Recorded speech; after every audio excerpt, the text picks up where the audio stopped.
Seminole baseball has been perfect on the field this season. But to stay unbeaten and win their first state title, the Warhawks need one more victory. Standing in Seminole's flight pattern is St. Thomas Aquinas. The Raiders are just 6 years removed from a state championship, and tonight, St. Thomas plans to raid on the Hawks parade. It's high school baseball. Two national powers. The Class 5A Florida State Championship next.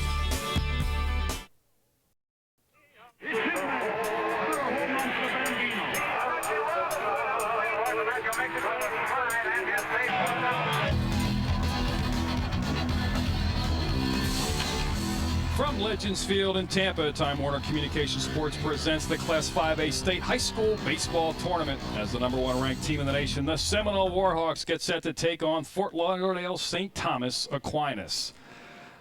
Hello again, everyone. Brian Ux here alongside Eric Keaton, welcoming you to Legends Field in Tampa for the 5A State Baseball Tournament. Eric, two of the better high school baseball teams in the country. The Warhawks ranked #1 in 2 polls in the nation, and St. Thomas Aquinas ranked 8th in the nation. Well, actually, Brian, the Class 5A has been the best tournament of 4 teams here all week. 3 of the 4 were ranked nationally. We're down to the final 2 tonight. Scott Miller brings Seminole in with a 20-10 record. However, they are undefeated this year on the field. Had 10 forfeits due to an ineligible player, but as you can see, they have really just tore it up through regional play. In fact, this is the first time they've been in the championship game. Before this season, Seminole had never made it past round #1. Robert Lawson brings St. Thomas Aquinas in with an outstanding 30-4 record. They have great tradition. Well, I tell you, whether it's football, whether it's basketball, and now baseball, St. Thomas Aquinas always fields the best teams in the state of Florida. We'll see whether the Seminole Warhawks can win their first ever state baseball championship. We'll have the first pitch for you next, right here.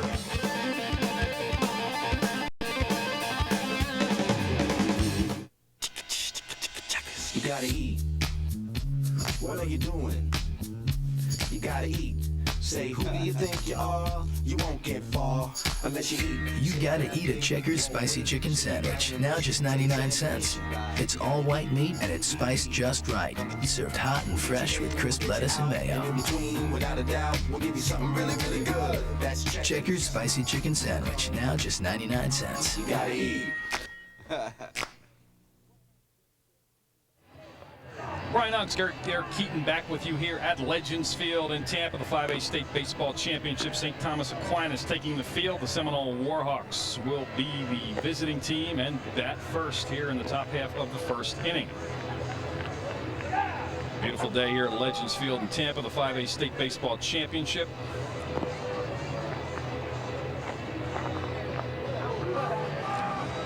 Pitcher is Jay Lawrence with an 8-1 record, a 2.94 ERA, 50 innings pitched. He's allowed 44 hits. He's only walked 16, and he struck out 71. Now your 3-pitch guy on the hill. Throw the fastball in the upper 80s, has the changeup in the 70s. And the defense behind him, Robert Rivera in left field, Richard Giannotti in center, Chris Munn, the right fielder, around the horn from third base. Jimmy Bacon had an outstanding game against Lakeland. Tyler Greene is the shortstop. Mike Pellerito at second base, Joe Zanurko at first, and Louis Palmisano is behind the plate. And Louis was telling me that occasionally Jay Lawrence will drop the sinker ball in there, the splitter, excuse me. Danielle Williams will be the leadoff hitter for the Seminole Warhawks. Outstanding 2-sport athlete, great football players. Gave up soccer, I think, this year, Eric. And he was a great soccer player. He'll be followed by John Skorupski, Casey Kotchman, Bobby Wilson, Errol Blummer, John Killalea, Phil Stillwell, Ryan Dixon, and John Riggleman, the batting order for the Seminole Warhawks. Williams coming into the Final Four, hitting .341, 1 homer, 14 RBI, and 26 runs scored. He's kind of the catalyst. He's the one guy that runs the bases. A couple of guys run the bases well, but at the leadoff position, he is a key hitter for them.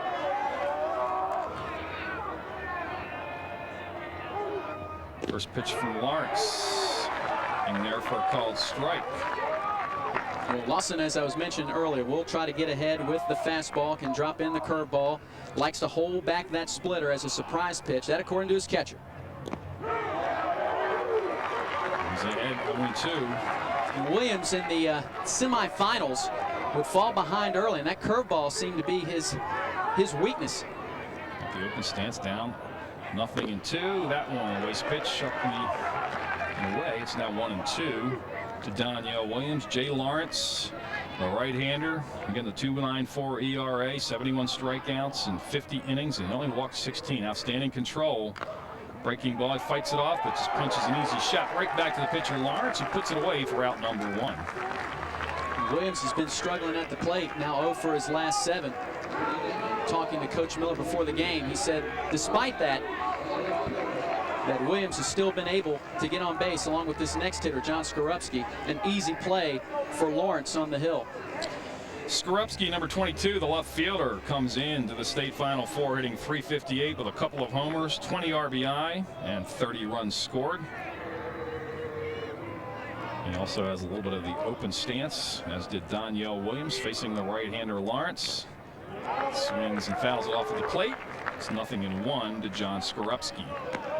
Chasing that pitch out of the zone, trying to jump on a fastball here to get something started for Seminole. Talked to Coach Miller about his lineup. Of course, all season long with this team being so highly profiled, they don't have a weak spot in the lineup. Facing basically the number 2 pitcher for St. Thomas Aquinas. They threw their number 1 yesterday in Chris Niesel.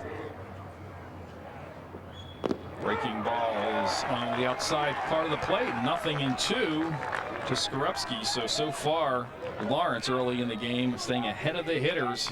First 2 hitters he's had in the hole at 0-2. Make the batter hit your pitch. Now he can waste a couple. Another breaking ball just wide. It's 1-2 to Skorupski. Skorupski struggling at the plate his last 2 games against Countryside and the other night against Gonzales Tate. 0 for his last 7, but as Miller had pointed out, he's still getting on base, has 3 runs scored.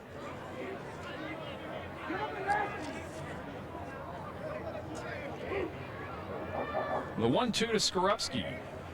Down the third base line, just foul.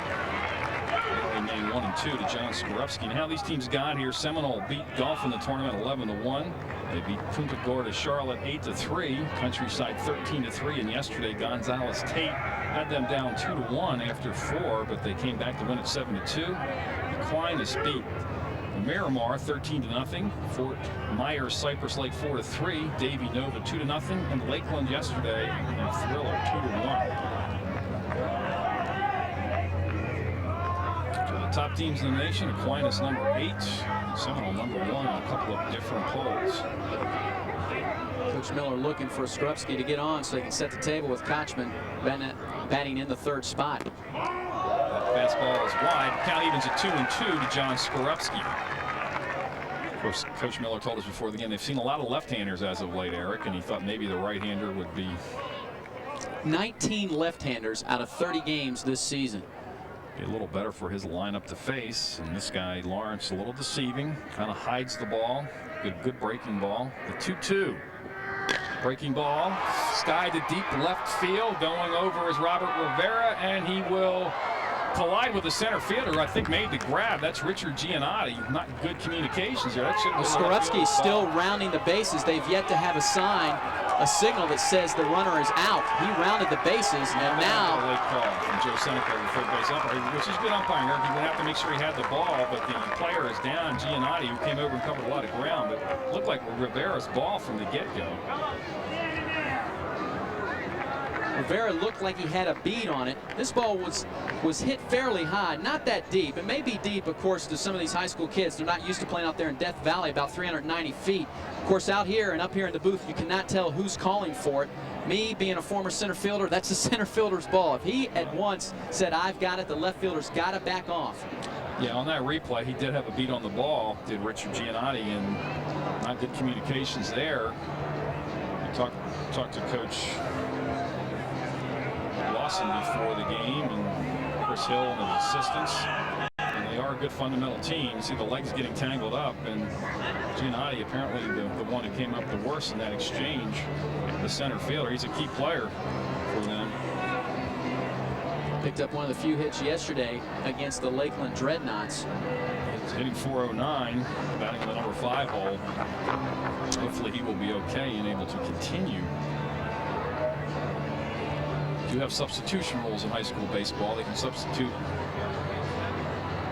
for somebody and bring them in one time.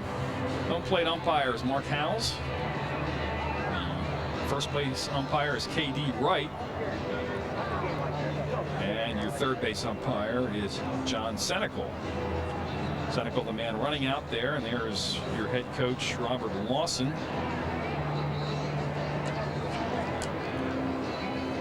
Coach Lawson, in his first season, has really guided this team to 30-4, and finally you can hear the crowd behind him coming to their feet. As Giannotti is now on his feet, still out in left center field, gathered with about 10 of his teammates, and they're going to have to help him off. He's going to come out of the ball game. And that's a shame. He's really dragging that right leg. Not sure if it was a knee or the shin. Now they have to carry him off. Just take one more look. The right leg just got tied up there, and looked like his teammate hit the front part of his shin on the right leg, and his right leg stayed planted in the turf. Might have hyperextended his knee, but it stayed on the ground while his body and the momentum kept going forward. Looks like Jimmy Bacon. Well, Jimmy Bacon's playing third base. Let's see who goes into the center field here. Not sure what they're going to do. They're going to be talking it over. And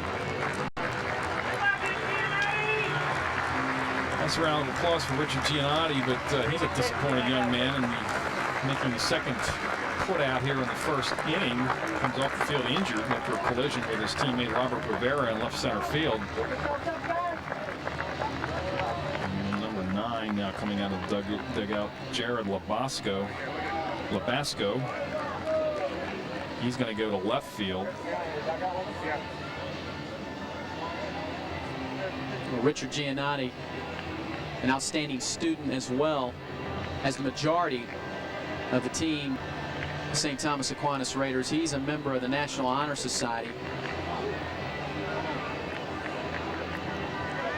Let's see if they move Rivera over to center.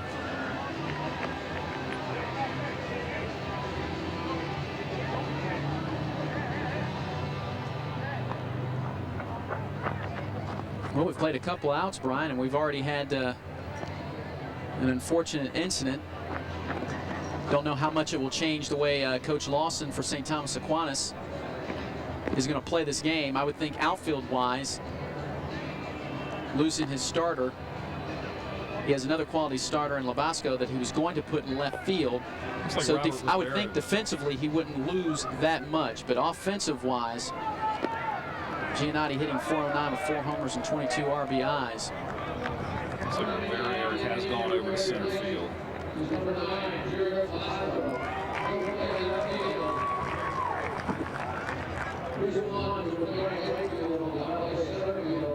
And this is just something that Coach Lawson's team will have to overcome. You know, that's what he told us before the game and told us at the end of the Lakeland contest that his team has done all season long. Somebody has stepped up to the plate. I mean, when they need the 3-run homer, they can get it. When they need to manufacture some runs, they can get that as well. And they'll be against heavy hitters tonight as Kotchman steps in. Kotchman, outstanding prospect, one of the top high school baseball prospects in the country.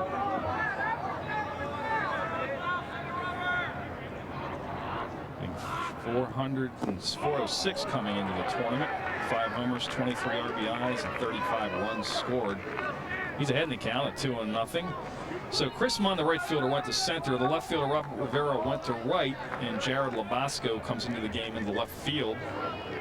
He will apparently hit in Giannotti's spot. Big swing, it's an off-speed breaking ball. It's 2-1 now to Casey Kotchman, way out in front of that one. Kotchman will let him rip on 2-0.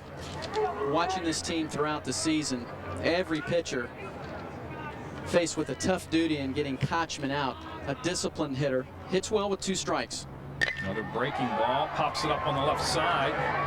Jared Labasco over near the line, puts it away for out number 3 in the first inning. 3 up and 3 down for the Seminole Warhawks in the top of the first. The bottom half of the inning, Aquinas coming to bat. Hey, everybody get out there! Everybody get out there!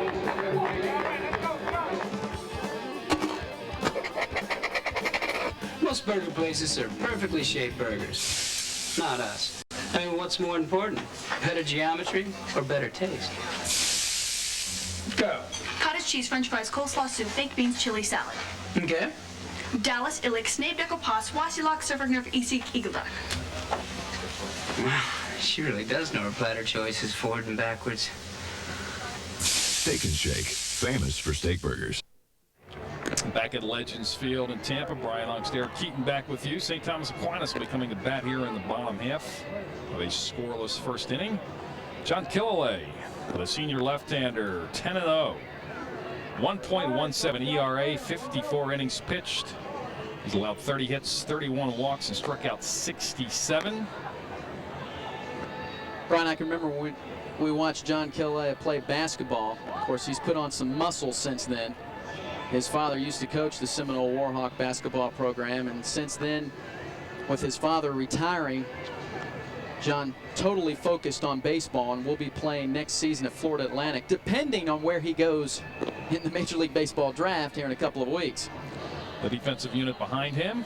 John Skorupski in left field. Daniel Williams, we call him Game Time on in center field. We like to call him Game Time here in Time Warner. We'll explain that in a little bit. John Killalea is not in right field. It is Damon Lister. Casey Kotchman, the first baseman. John Riggleman is the second baseman. Phil Stillwell is at short. Errol Bloomer, the third baseman, and Bobby Wilson behind the plate. There's Daniel Williams, the center. Tyler Greene will lead off. The shortstop will be followed by Mike Pellerito, Lou Palmisano, Joe Zanarco, Jared Labasco, Steven Encinosa, Chris Munn, Jimmy Bacon, and Robert Rivera. Greene hitting .522 coming in. Takes an off-speed pitch low for ball one. .522 with 3 homers, 20 RBI, and he scored 40 runs, says Tyler Greene. So he obviously is a catalyst to this team offensively, the Aquinas Raiders. Fastball's wide. It's 2-0 to Tyler Greene. The home plate umpire giving both pitchers that outside corner, and both pitchers are going to take advantage of that. Breaking ball, foul off the plate. It's 2-1 now to Greene. So behind a 2-0, Killalea not afraid to come in with the off-speed breaking ball. Greene obviously looking for a fastball there. It was way out in front of it.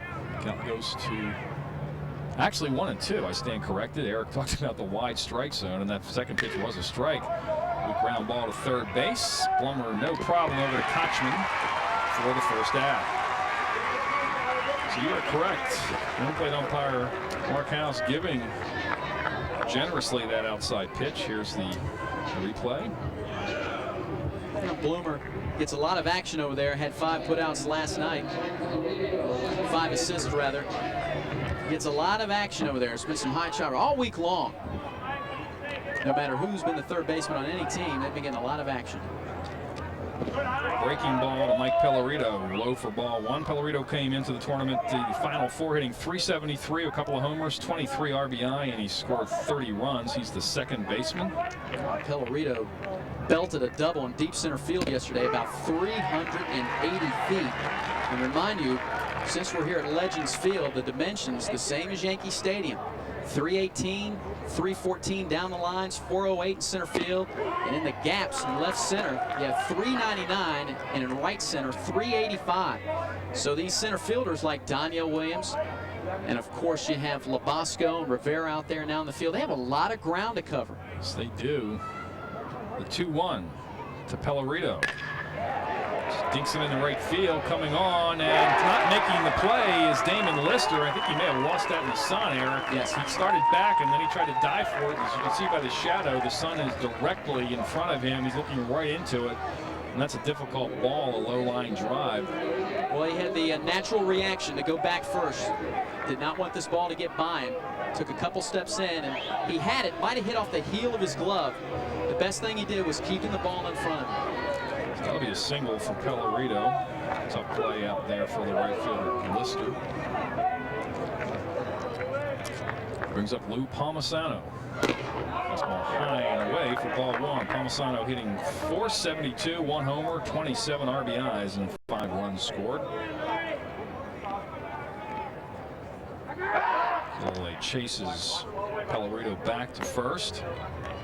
Wilson, a very good catcher with a big arm, and Killalea with a pretty good move. So it's going to be difficult to run against this combination once they get a tremendous jump off of Killalea. He's deceptive. Just another little chink shot down the right field line. He's going to fall for a base hit. On his way to third is Pellerito. So runners at the corners with one out here in the bottom of the first for Aquinas. A couple of singles to right. And the Raiders are in business here in the first. That pitch looked like it might have been on the outside part of the plate, but that's just a turning your swing inside out and taking it to right field. As Palmisano poked that pitch into right and setting up St. Thomas Aquinas, and they have that first and third situation. And now with Joe Zanurko coming to the plate, a chance for him to pick up an RBI. Had a hit yesterday against Lakeland. First and third, see if Coach Lawson puts the runner on first in motion. You mentioned the pickoff move by John Killalea, and Coach Miller says he has one of the best ones for high school baseball. And this is where you see a lot of runs scored here in the tournament. Situations just like this. Breaking ball over for called strike. Nice pitch to Joe Zanurko, the first baseman. Comes in hitting .396 with a couple of homers, 20 RBIs. And he scored 16 runs.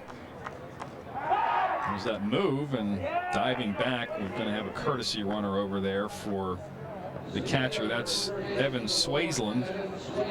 It's Evan Swaisland running for Palmisano. You can run for the catcher and the pitcher at any time.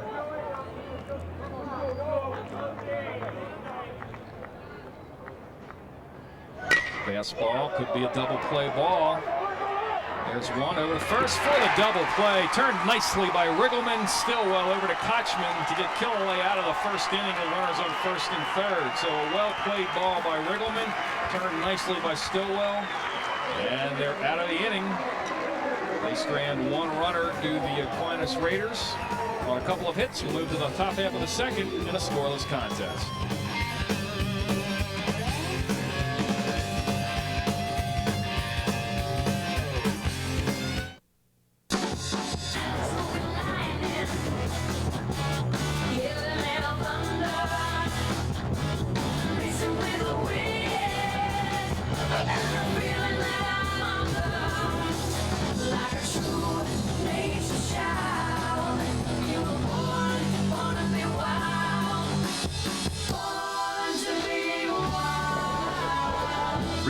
Financing can save over $3,300 on Dodge Ram. Back up for the top and half of the second inning. Brian Hunk's back here along with Eric Keaton. Scoreless contest. Leadoff the hitter this inning is the cleanup batter, Bobby Wilson, the catcher. Takes a breaking ball on the outside corner for a called strike. Wilson comes in here at .436 with 3 homers, 23 RBIs, and 30 runs scored. Wilson on his way to Mississippi. And of course another prospect that could go high in Major League Baseball draft. Fastball missing. It's 1-1 to Bobby Wilson. He'll be followed by Errol Bloomer and John Killalea. Third baseman and pitcher respectively here in the second. There's Scott Miller, the third base coach. His first base coach is Rob Francis. Breaking ball missing inside. It's now 2-1 to Bobby Wilson. Was teasing Bobby Wilson in the post-game news conference last night after the Gonzalez-Tate game. Seems to hit very well with the bases loaded. Very fortunate to come up in those situations. See what he does here with nobody on. Another off-speed pitch. Pitching him very carefully with no one on is Jay Lawrence. He falls behind 3-1. Let's not forget, now Lawrence has pitched 71 innings to this year. Eric, coming into this, he's going to walk 16. Outstanding walk-to-strikeout ratio. Excuse me, 50 innings, only walked 16. He struck out 71. Fly ball, deep right field. Back goes Robert Rivera, and he puts it away just before the warning track. Did a good job, did Rivera, fighting off the sun.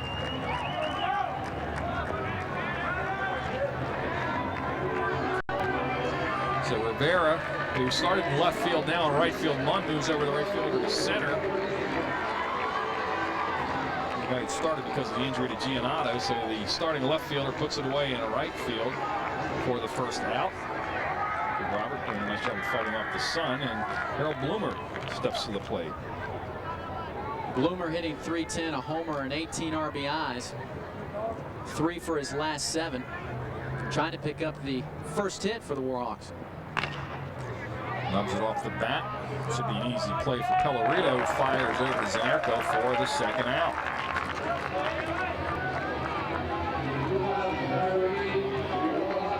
So far, you've seen the right-handers take the ball into right field. You've seen Casey Kotchman took one into left field, the left-handed hitter. So really working the outside part of the plate is Lawrence, the pitcher. Like a little cut fastball, Eric. It had a little movement on it, moving away from Bloomer. He's got it off the end of the bat.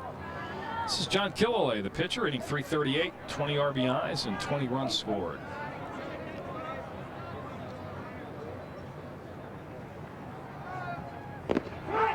Breaking ball in there for a called strike, and Lawrence continues to pitch ahead of the hitters. The only one he's fallen behind was Wilson. He got him to fly out to deep right to start this inning.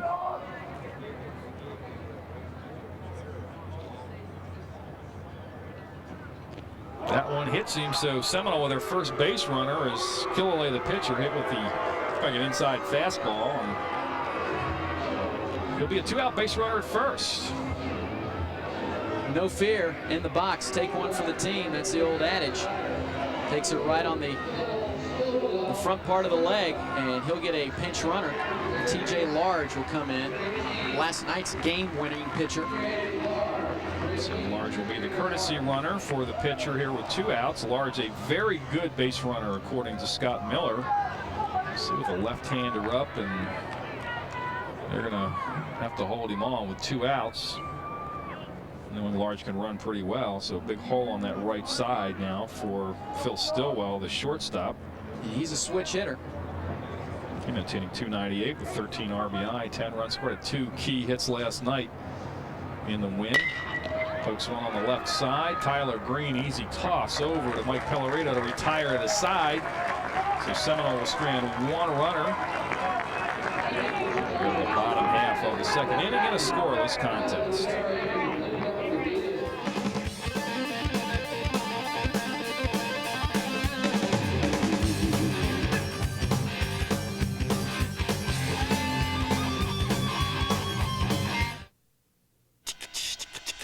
You gotta eat. What are you doing? You gotta eat. Say, who do you think you are? You won't get far unless you eat. You gotta eat a Checkers spicy chicken sandwich. Now just 99 cents. It's all white meat and it's spiced just right. Served hot and fresh with crisp lettuce and mayo. In between, without a doubt, we'll give you something really, really good. That's Checkers spicy chicken sandwich. Now just 99 cents. You gotta eat. Brian Ox, Derek Keaton back with you. Legends Field in Tampa, where the New York Yankees train. The Class 5A State Baseball Championship between the Seminole Warhawks, the #1 ranked team in the nation, against the #8 ranked team, the Fort Lauderdale St. Thomas Aquinas Raiders. They'll be batting in the bottom half of the second. You see Killalea's outstanding numbers coming in, the left-handed pitcher. It'll be Jared Labasco, Steven Encinoso, and Chris Munn, the 5, 6, and 7 hitters for Aquinas. Face Killalea here in the bottom of the second. Just going to stand corrected. The first we thought was hit in the first inning was called an error on the right fielder. Pretty tough call on the line drive out there towards Damon Lister. So there's only 1 base hit in the game. It was the clean base hit by Lou Palmisano in the first. The one by Pellerito was ruled by the official scorer here in Legends Field as an error. Line drive fouling out of play, and Killalea quickly in front of Labasco at 0-2. St. Thomas Aquinas as a first-year coach, but back here in the championship. Won it in 1995.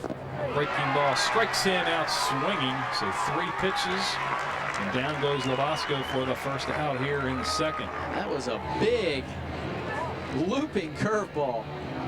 Had a nice break on it. Almost down in the dirt. As Killalea really pulled down the shade on that one.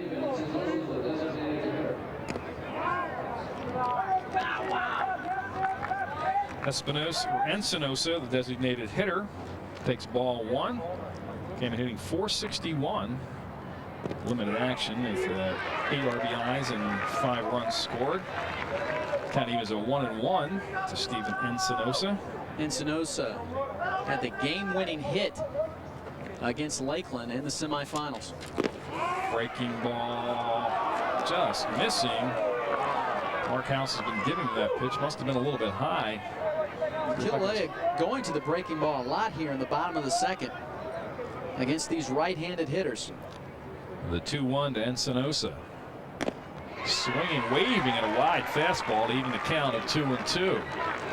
Well, if you're Encinosa, you had to know it was coming with the majority of breaking balls your way. He just got a little too anxious and went for one out of the strike zone. The 2-2 on the way. Pulls the string and strikes him out swinging. 2 outstanding off-speed pitches in a row. And 2 strikeouts in a row registered by John Killalea. Well, you look at this pitching staff for Seminole, and a quality left-hander and John Killalea, an ace on this staff. And you look at last night's winner and TJ Large, he's an ace. Ryan Dixon, who's the designated hitter, he's an ace. This team is just loaded with arms. Now the last strikeout was just a straight change. Eric did a great motion and just pulled the string on Encinosa. This is Chris Munn, the center fielder, takes the first pitch high for ball 1. There's that breaking ball way out in front of that, and the count evens at 1-1. Munn hitting .358 coming in with a homer, 12 RBIs, and he scored 17 runs. Up and down that lineup for the Raiders, nobody hitting less than .333. Fastball catching the outside corner. It's 1-2 to Chris Munn. Killalea's location has been outstanding thus far in this contest, working that outside part of the plate and bringing the breaking pitch. Fastball wide. The count evens at 2-2 to Munn. Started the game. Did Chris Munn in right field, moved to center when Giannotti went down in the first inning on the second put out of the game with a leg injury as he collided with the left fielder. Off-speed pitch struck out the side, all on off-speed pitches. Outstanding second inning for John Killalea. The pitcher, 3 up and 3 down into the top half of the third in a scoreless contest.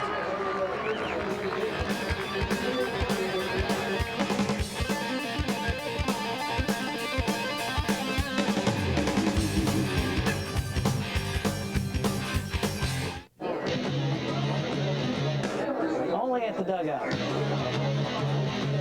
Only at the dugout. Only at the dugout.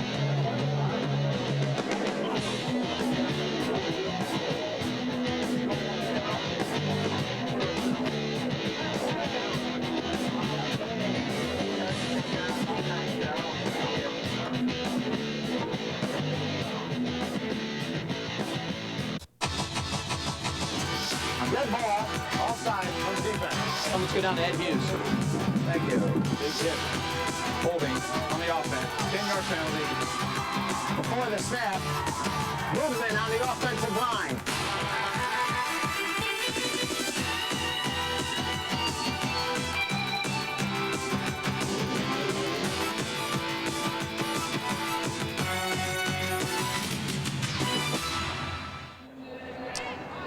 Warhawks, Derek Keaton, back with you here at Legends Field. We are going to the top half of the third inning in a scoreless game. It's been a pitcher's duel between Jay Lawrence and John Killalea. 2 outstanding pitchers for Aquinas and the Seminole Warhawks. We're going to have the 8, 9, and 1 hitters for Seminole here in the top of the third. Ryan Dixon, John Riggleman, and then back to the top of the order in Danielle Williams. Dixon comes in hitting .521, 5 homers, 29 RBIs, 23 runs scored. Slow roller back up the middle. Tyler Greene, strong arm, throws out Dixon for out number 1 here in the third. Well, that's just Ryan Dixon wanting to make something happen. He has not been in the lineup since the latter part of March, and he had a torn labrum in his right arm.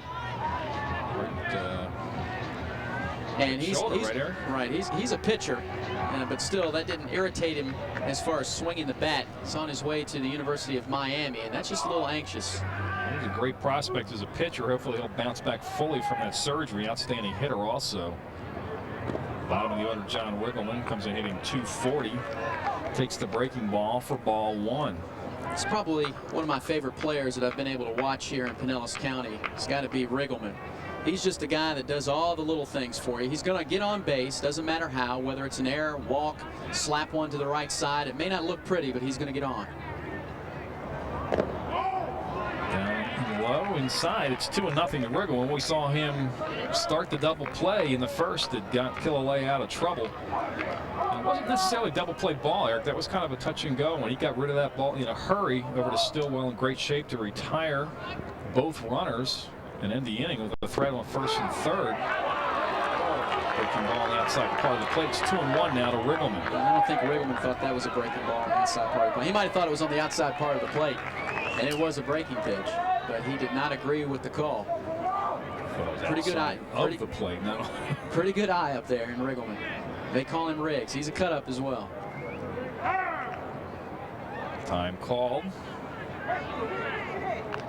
You know, you mentioned his defensive playing ability. He started out with Indian Rocks Christian. I remember interviewing him for a few stories, and just all seniors for this Seminole team.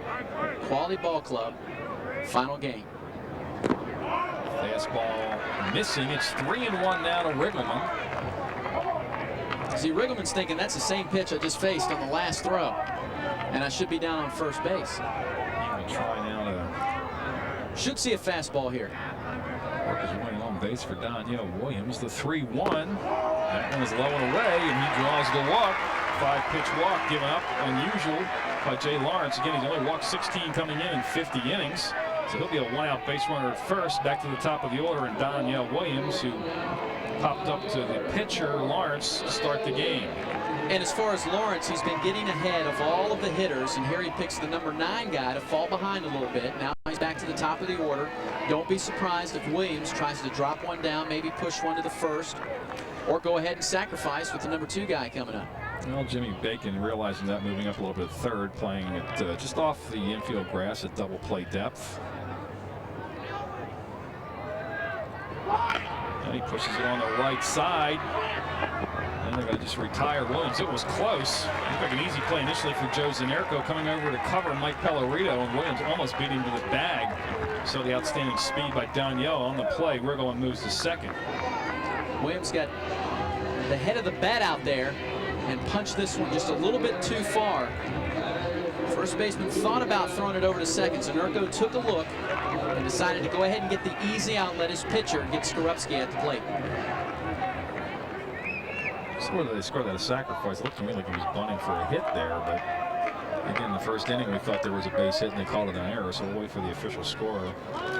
2-out base runner at second base, John Skorupski. The left fielder flew out to the center fielder and Giannotti in the first, and that's when Giannotti left the game. Breaking ball is over the outside part of the plate for strike 1.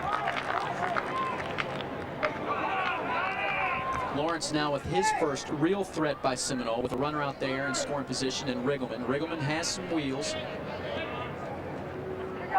With 2 outs, he'll be going when the ball's put in play.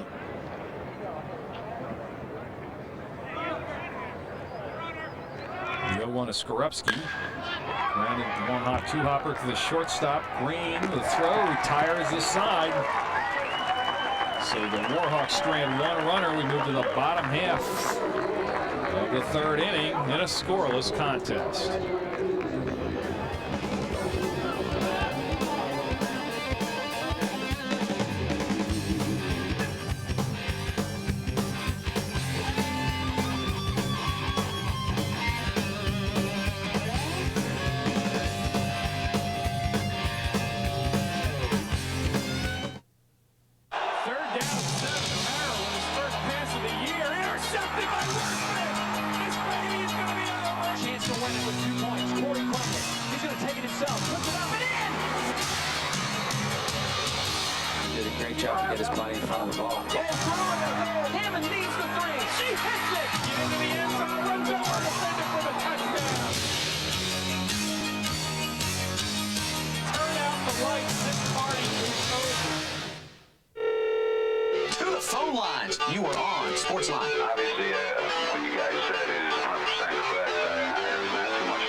My buddy and I watched the Storm game last night. Here we go, fellas, against the hockey.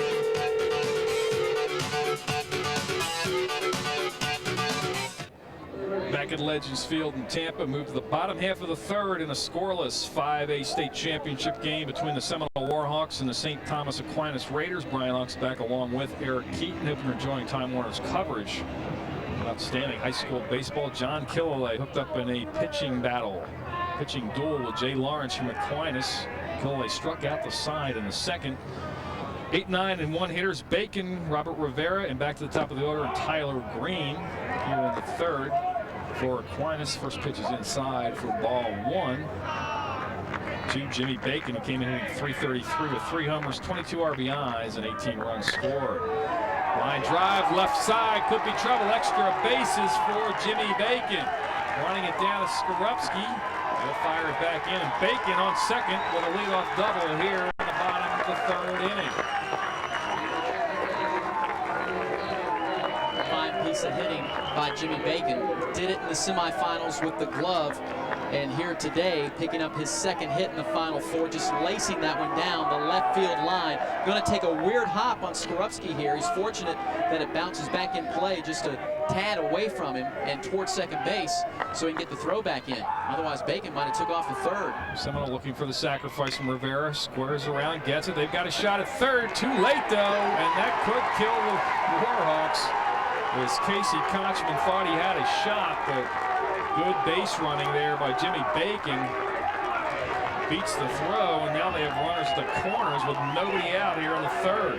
Kotchman just trying to make a play, had to put the tag on him, clearly beating the throw as Bacon. And he's pumped up because now it's first and third for the Raiders and nobody out. And they have a leadoff hitter in Tyler Greene, who has to be due. Anybody hitting .522 coming into the tournament with 40 runs scored has to be due for a hit. Well, down.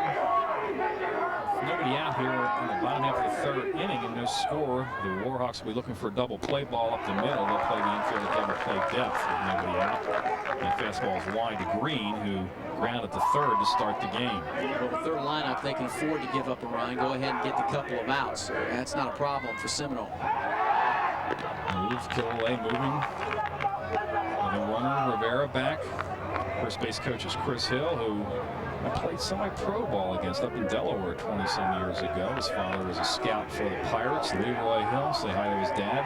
I'm sure we'll see this tape eventually. Breaking ball. And that one was a strike an inning ago, Eric. And the Seminole fans reminding home plate umpire Mark House of that, who all of a sudden is tightening up the strike zone. It's 2-0 to Tyler Greene. Fastball catching the inside corner, and the count goes to 2-1. That pitch just too inside for Tyler Greene, trying to turn on a pitch here. He could go for is just a shot up the middle. Drive it right past the infield. Off speed pitch out in front, it's 2-2. Tyler Greene. Killalea struck out the side of the last inning. A strikeout right here would be very big for the Warhawks. Greene a little over anxious there, chasing a pitch way out of the zone. The 2-2 fastball, line drive, left field, base hit for Tyler Greene. Scoring easily for the Jimmy Bacon. And the Aquinas Raiders take the 1-0 lead in the bottom of the third with runners still on first and second and nobody out. I mentioned that Greene was due, and here he just drives this pitch into left field. Skorupski realizes he's not going to have a play at the plate, even though Bacon did go back to third base to make sure that ball was not caught. And he gets dirty just so he can go home after the game and say, Mom, I played hard. Let's see whether Pellerito now came in 373, the second baseman, with nobody out, is going to try to bunt the runners over.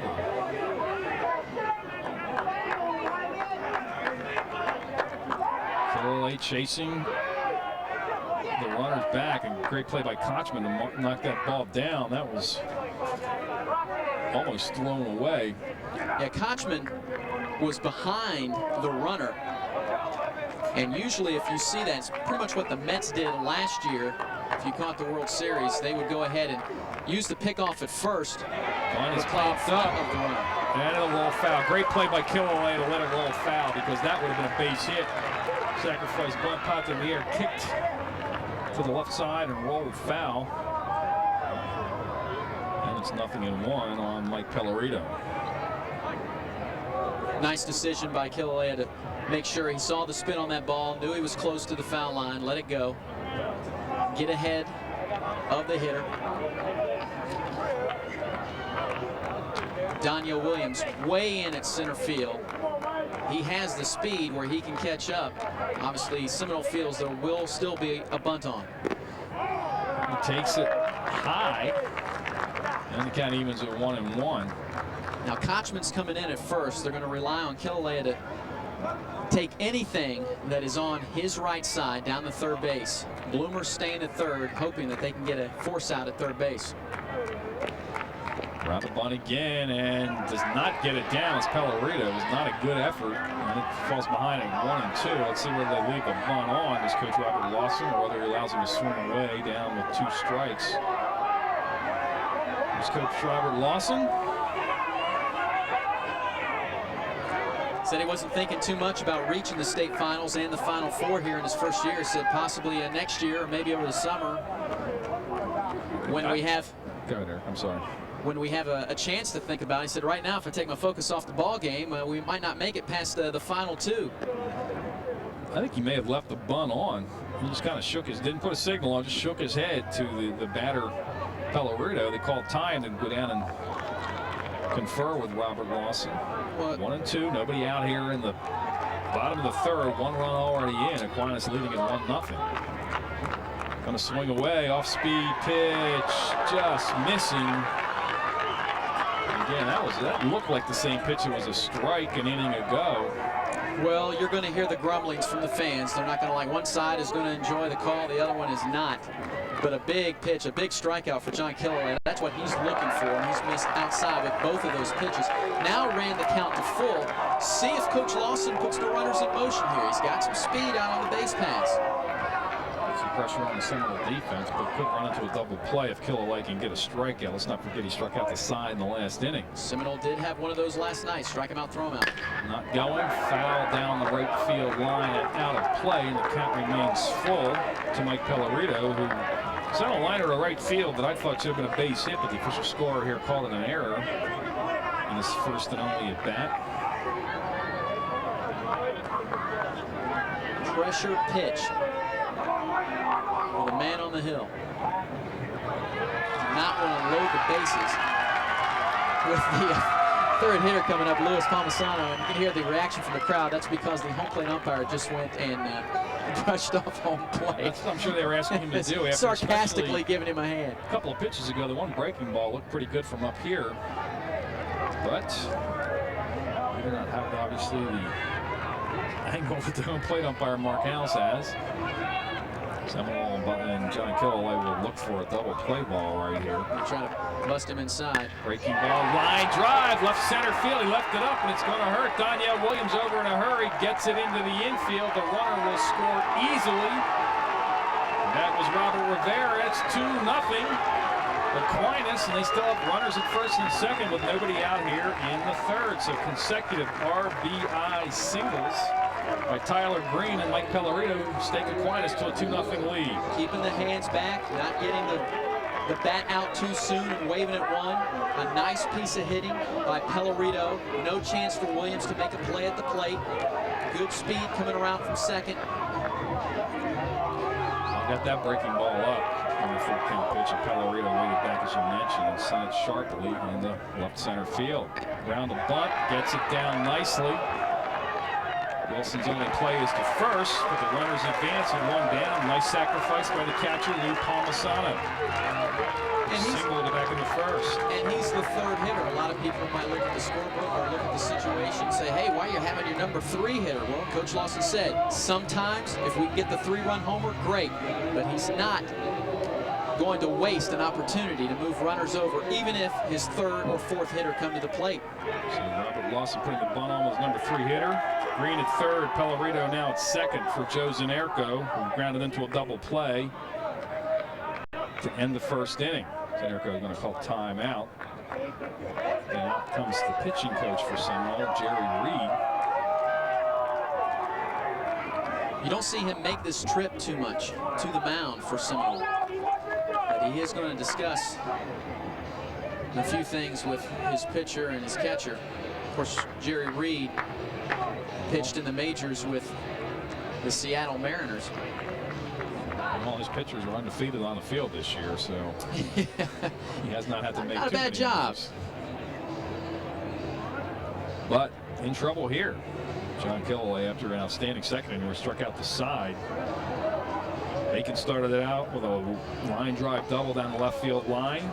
And Rivera bunted, and Kotchman tried to get Bacon at third, was too late. That was a fielder's choice. And then consecutive singles by Greene and Pellerito to drive runs in. The sacrifice bunt by Palmisano, second and third, one out. 2 runs in here in the third. And going from the windup is Killalea. Fastball for a strike. A base hit would score 2. Out on second base, you have Pellerito. He's the quarterback of the football team that took St. Thomas Aquinas to the championship game. The 0-1 breaking ball out in front, swings through it for strike number 2. Does Zanerko. Killalea obviously looking for a strikeout here if he can get one. Well, he's finally ahead of a hitter. The 0-2 to Zanerko. Fastball struck him out looking. That looked wide, but House now giving it to him. The key second out for the Seminole Warhawks. Another look at it. That's off the plate by a foot. But Wilson does a nice job of framing it up. Maybe 6 or 8 inches, but it was wide. Wilson, a nice job there of taking that pitch and putting it back in the zone. So Jared Labasco, who struck out swinging in the second, steps to the plate with 2 outs, takes a breaking ball right through the heart of the plate for strike number 1. That's what you call the hook, and that's what Labasco and Encinosa, the next 2 hitters, looked at their first time through facing John Killalea. The 0-1 fastball high and wide. The count was a 1-1. So Jared Labasco. Tyler Greene is your runner at third. Mike Pellerito over at second. 2 runs in on the RBI singles off the bats of both of those gentlemen. Breaking ball well out in front. And 1-2 now to Jared Labasco. A base hit here for St. Thomas Aquinas is huge. And watching Seminole all season long, the farthest I've seen them down is 3-0. So any run helps the cause for the Raiders. Fastball swings and misses. Might have been a straight changeup. 4 out number 3. So Killalea gets out of that one pretty well when you look at the situation. 2 runs are in, however, on 3 hits. 2 men left on base. Move to the top half of the 4th inning with Aquinas leading it 2-0.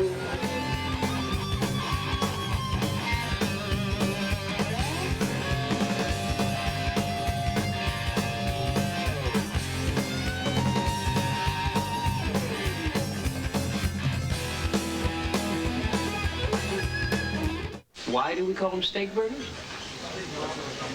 Because we can. This is what our original steak burger looked like in 1934.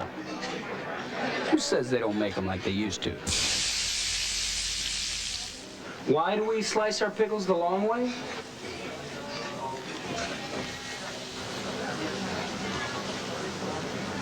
Why do we slice our pickles the long way? Steak and Shake, famous for steak burgers.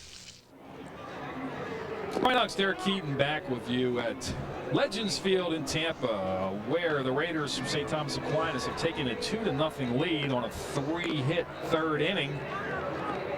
And the Warhawks will be batting here in the top half of the 4th. The #1 team in the nation. There's some Aquinas fans in the full regalia. Look what this sun did to their hair. They've been out a little bit too long at the beach in Fort Lauderdale, I guess. The sunscreen seems to be working on the face. Both pitchers and their last times out, Ryan, really got big outs. I mean, you had Skorupski. Lawrence got the best of him, had him ground out with a runner in scoring position with Kotchman coming to the plate in that last inning with Killalea getting the big strikeout, possibly going down 4-0 if he gave up a base hit. So both pitchers in pressure situations did the job. Casey Kotchman's first pitch swinging, skies it in the infield. It's going to be a foul ball. Catcher over, making the play is Lou Palmisano. Kotchman upset with Casey Kotchman, an outstanding prospect. Howard Hines, the superintendent of schools in Pinellas County, said he talked to a scout of the game and said Kotchman is a major league first baseman right now. And he's a triple-A hitter right now, and he's just been a little anxious in his 2 at-bats here in this contest, Eric. Well, according to Team1Baseball.com, he could be the first and only high school first baseman taken in the first 5 rounds of the Major League Baseball draft coming up in a couple of weeks. And then, check this one out, Brian. You go to CubsProspects.com. They have a mock draft. They have Kotchman going to the 3rd overall pick, that being the Tampa Bay Devil Rays. Outstanding prospect. This is Bobby Wilson, another pretty good prospect. The catcher, he flew out deep to right field to start the 2nd inning. Well, you know the pitcher's doing a good job when he can get the 3rd and the 4th guy up and have them basically, again, starting the inning over, leading it off, trying to get on base. Tried to check a swing, he did not, and the counting is a 1-1 to Bobby Wilson. Only 7 innings, remember, in high school baseball, so when you fall behind in the middle of the contest, a little extra pressure. Looked to me like he did check the swing, but the bat came across the plate, and Mark House calling it, and line drive down the right field line.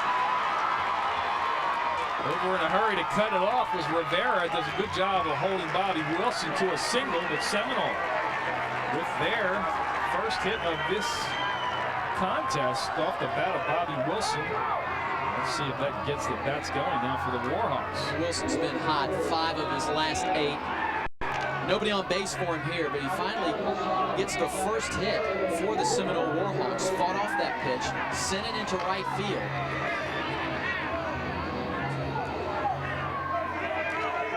Now Errol Bloomer, who came in 3 of his last 7. His first time around, grounded out to the 2nd baseman. And the 3rd baseman, 0-1, as Eric mentioned in this game, takes a breaking ball in there for called strike 1. I tell you, Lawrence, we've mentioned this throughout this contest, but he's really done a nice job of staying ahead of hitters.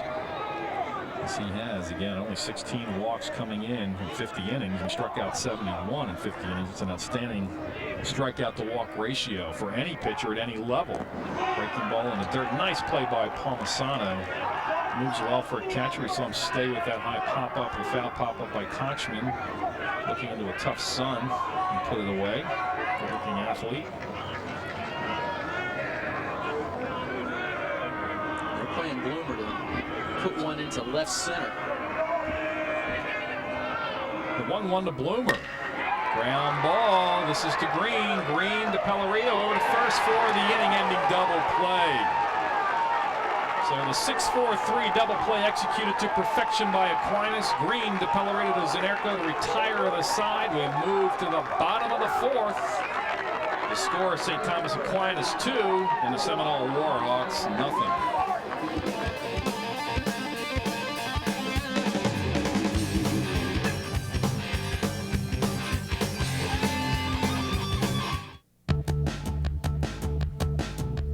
Whether you're a .com, a non-com, a hot mom, whether you got a stockpile or a rock pile, your wild southern soul is about to feel different. Every minute in your Dodge is a minute worth living.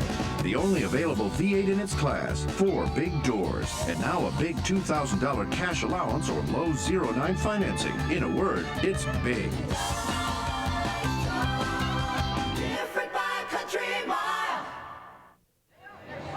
Brian Huck's back along with Eric Keaton. We're getting to the bottom half of the 4th inning.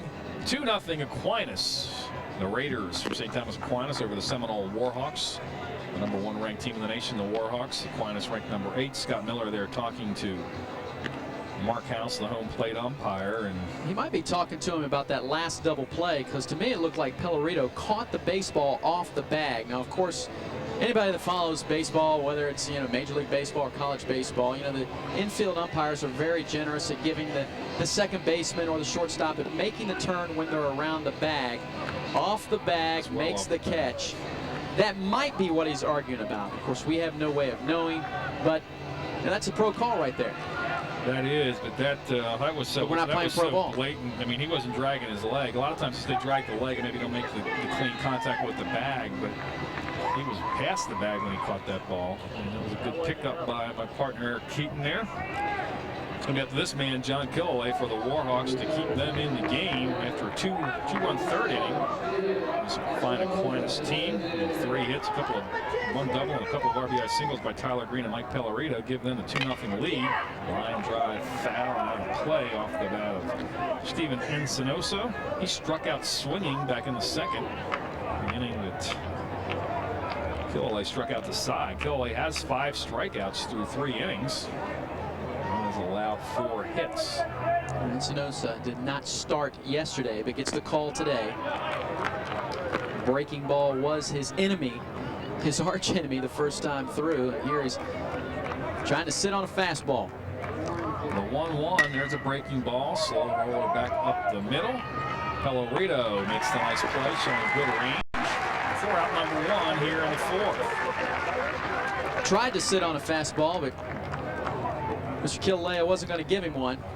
Push it to the right side. And Riggleman with very good range and a long throw from deep at second base. Of course, that is John Riggleman. I had the Aquinas defense still up. My apologies to Mr. Riggleman. Makes a nice play there from behind the bag. Chris Munn now playing center. He struck out swinging to end the second inning. Came in hitting .358. Takes a fastball on the outside part of the plate, evens the count at 1-1.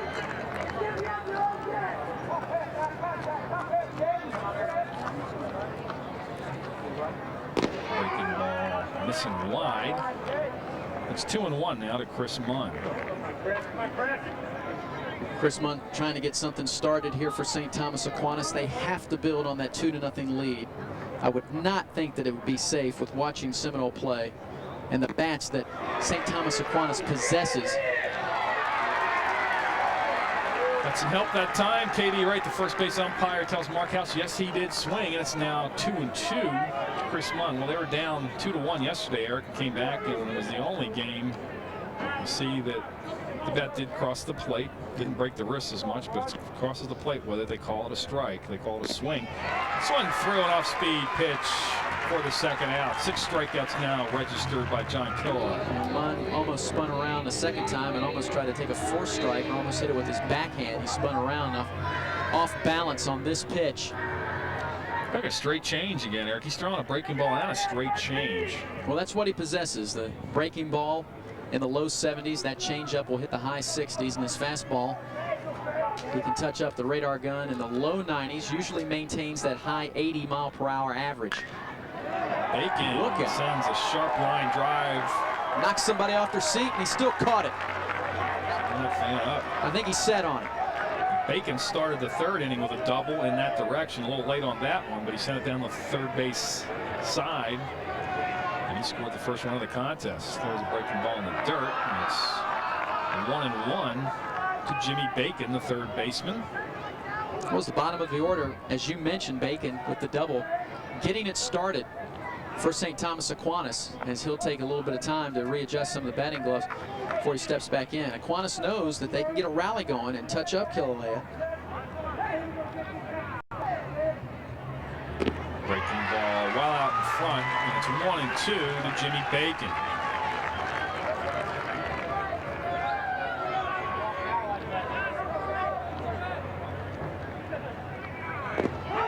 Struck him out looking. 3 up and 3 down go Aquinas in the bottom of the 4th. We go to the top of the 5th. Aquinas leading it over the Seminole Warhawks by the score of 2-0.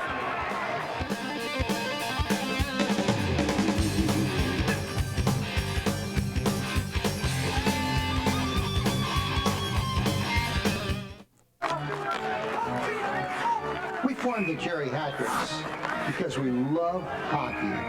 We love to skate, and we want to play. We're all over 60, so what? We travel around the country, we'll play any club, anytime, as long as they're on Social Security. You know, people say to me, you've had 2 hips replaced. Why don't you slow down? I had the hips replaced so I could speed up. It's the best thing I ever did. 5 years ago, the osteoarthritis got real bad. Never thought I'd get back on the ice, but now look. No pain, moving like a ninja. My advice, don't throw the whole car away just because you need new tires.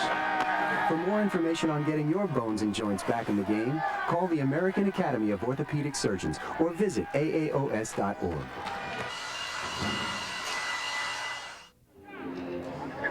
Three shots left for the #1 ranked team in the nation. The Seminole Warhawks trailing at 2-0, entering the top of the fifth. Brian Knox, Derek Keaton back with you here at Legends Field. The Seminole faithful making the short drive across Tampa Bay to get here today on a beautiful afternoon of baseball in Tampa for the 5A state championship. Hope you're enjoying Time Warner's coverage.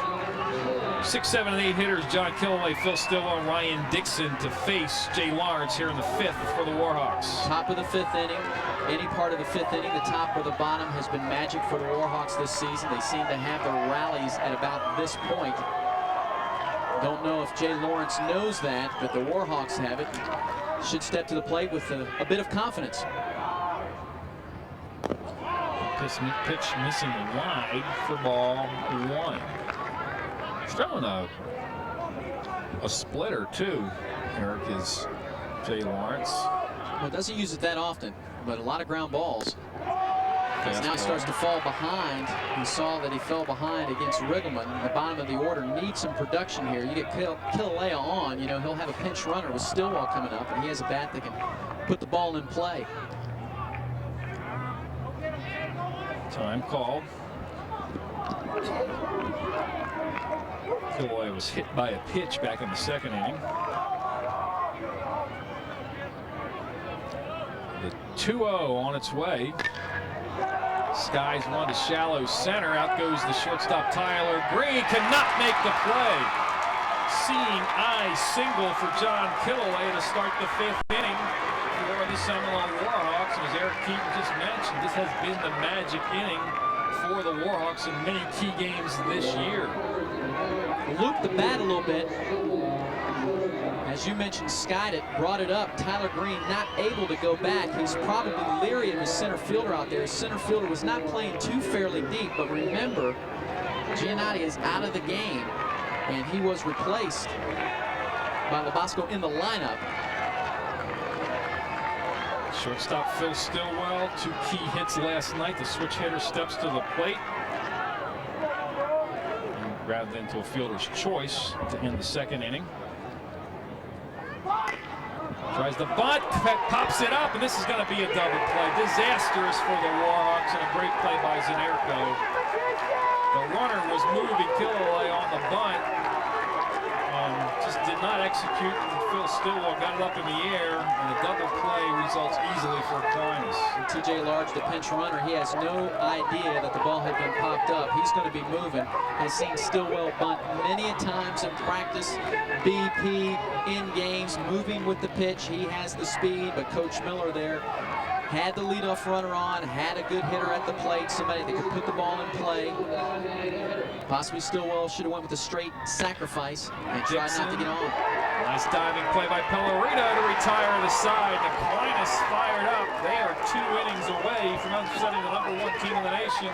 The Seminole Warhawks, some fine defense in that inning. They're in the bottom half of the fifth inning. Aquinas holding on to the 2-0 lead.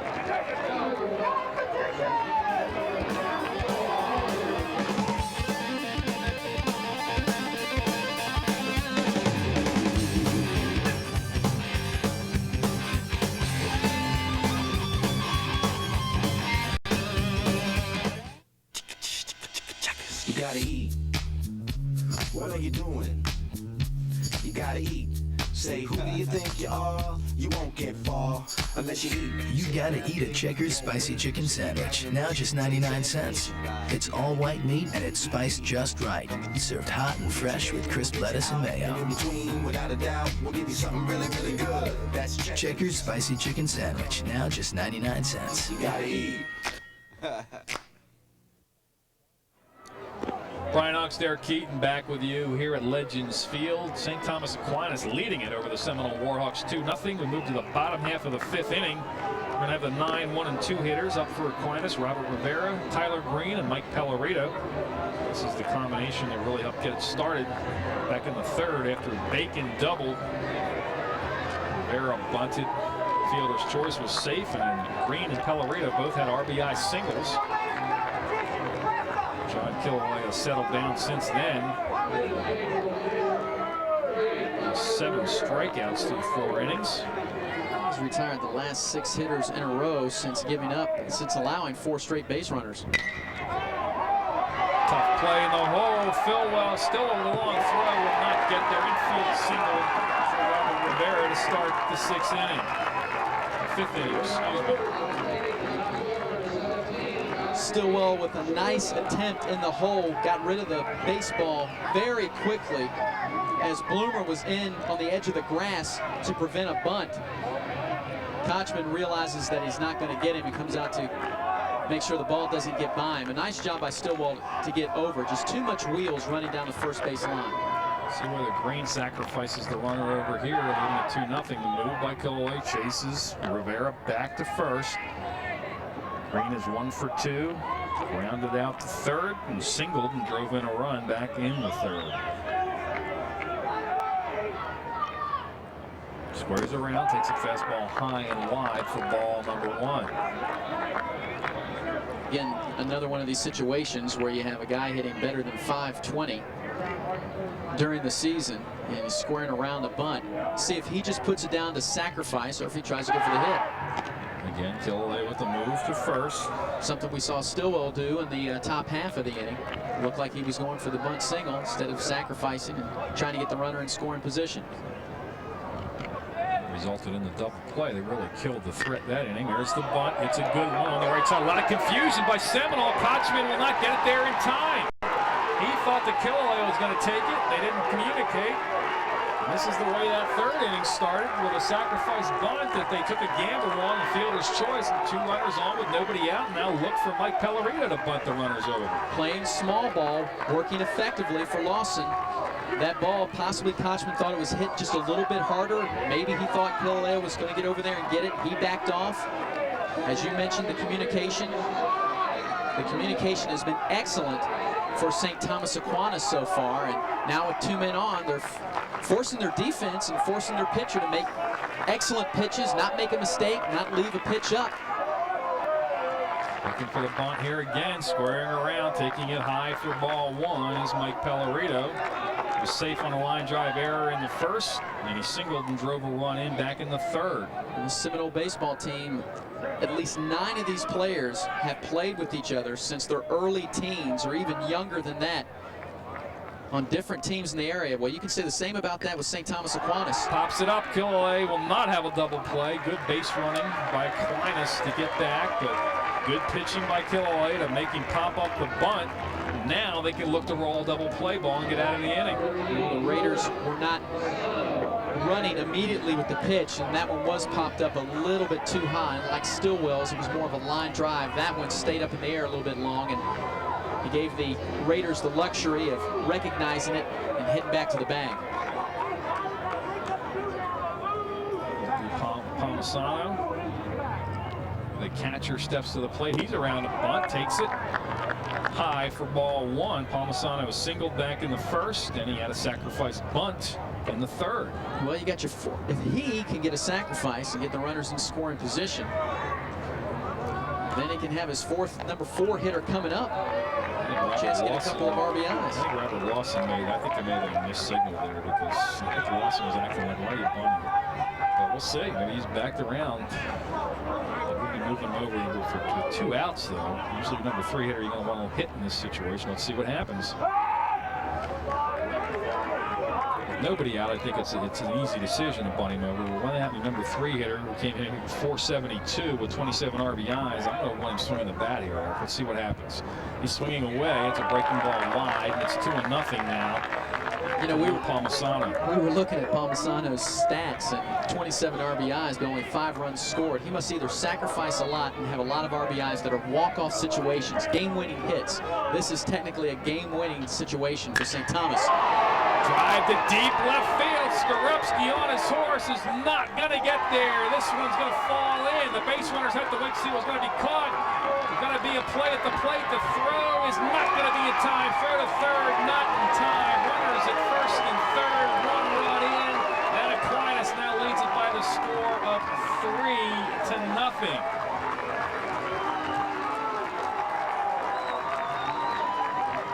That was a 380-foot base hit.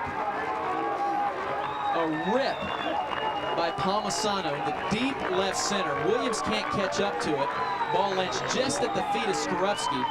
The runner at second had to wait. Looked like there was going to be a play. Ball should have been cut off. They were not going to get him. And then it's a good thing that Bloomer makes a play at third base. If that one gets away, another run is in. At least Seminole still has a double play situation set up with runners at first and third. And another visit to the hill by Reed with Killalea. Yeah, that time Aquinas, the runner that scored, Rivera, got a little further up the bag, and he held a little too close to the bag on that long fly ball and held up the runner behind him, which really kept Palmisano from getting down to second base.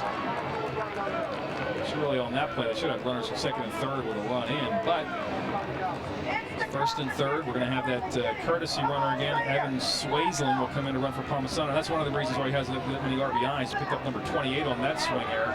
He's only scored 5 runs because they have a courtesy runner for him on many occasions. You don't have to have 2 outs to get that courtesy runner.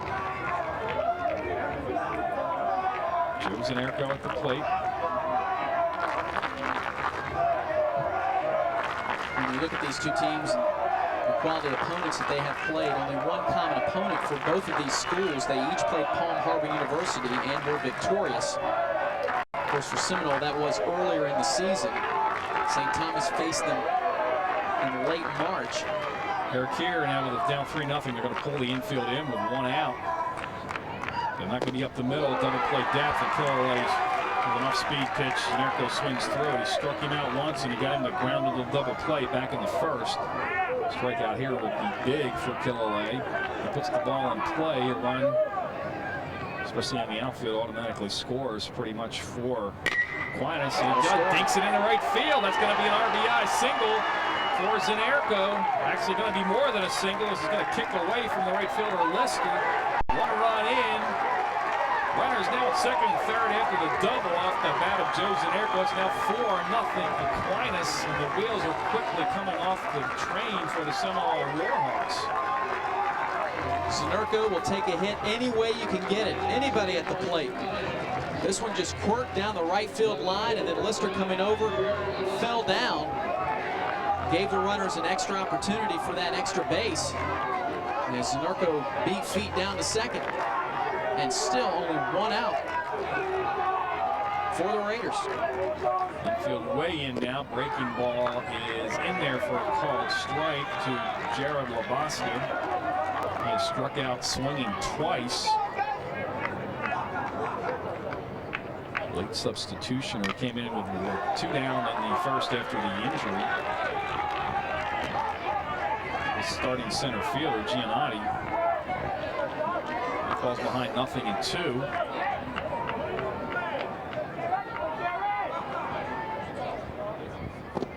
And he gets him looking. Struck him out 3 consecutive times. Big strikeout there for John Killalea. If Seminole wants to stay in this game, this is a big hitter here, Steven Encinosa.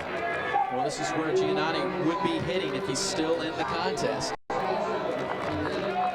went out with the injury, and Killalea has just had Labasco's number. The breaking ball is on the outside corner for a strike 1. Encinosa is 0-2. He struck out swinging in the second. He grounded to second back in the 4th. Infield now back with 2 outs, of course. Runner still second and third. Fastball high and wide. The count was a 1-1 to Encinosa. It was in the 3rd inning. Pillarito and Greene on second and third, left stranded again. If somebody can come up with a big hit. Speed pitch is down low. It's 2-1. Encinosa had the big hit in the semifinals. Poked one over to the second base side. The 2-1 fastball is wide. It's 3-1 to Encinosa. Evan Swayzlin, the courtesy runner, is your runner at third. Over at second is Joe Zanerko. 2 runs already in here in the bottom of the 5th inning. Fouls that one off, and the count runs full to Encinosa.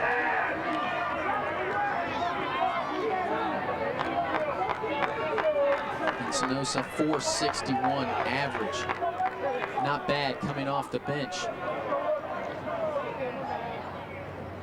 Breaking ball and walks in to load the bases for Chris Munn. And a very good eye, very good patience up there for Encinosa. Realizes the situation up there with runners in second, third. And hey, not a problem. Take the walk. If you're not going to get your pitch to hit, why swing at something way out of the zone? Killalea now throwing a lot of pitches, and that breaking ball staying up for him and outside. That's the changeup. Straight change, and Munn, who has struck out swinging twice, way out in front of that one, swings through it over anxious with the bases loaded.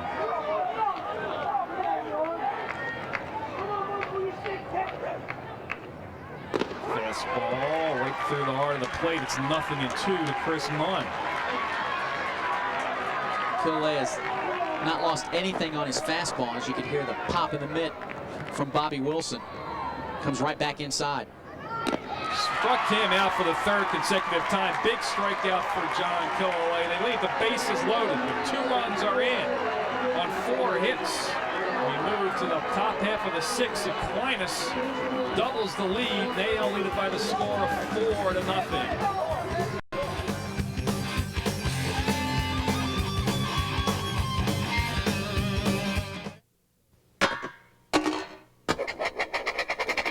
Most burger places serve perfectly shaped burgers. Not us. I mean, what's more important? Better geometry or better taste? Go. Cottage cheese, french fries, coleslaw soup, baked beans, chili salad. Okay. Dallas, Ilik, Snape, Pass, Wasilok, Servergnerv, Isik, Eagleduck. Wow, she really does know her platter choices forward and backwards. Steak and Shake, famous for steak burgers. Well, it is crunch time for the Seminole Warhawks. Brian Umster, Keaton back with you here at Legends Field. They trail it 4-0, top half of the 6th inning. We're going to have the number 9 hitter, John Riggleman. Here we are, the order, Williams and Skorupski after that. Here we are in the top of the 6th inning, and it's only Riggleman's 2nd time to the plate. Tells you what kind of job that Lawrence has done on the hill. Does not happen with this Warhawk club that often. He's pitching a 2-hitter so far. That breaking ball is tight for ball 1. Is Lawrence 2-hitter. Walks on, left 2 men on base.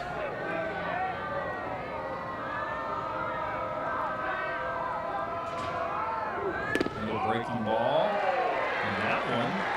That one's high also. That one's high. The first one inside. Riggleman, very disciplined.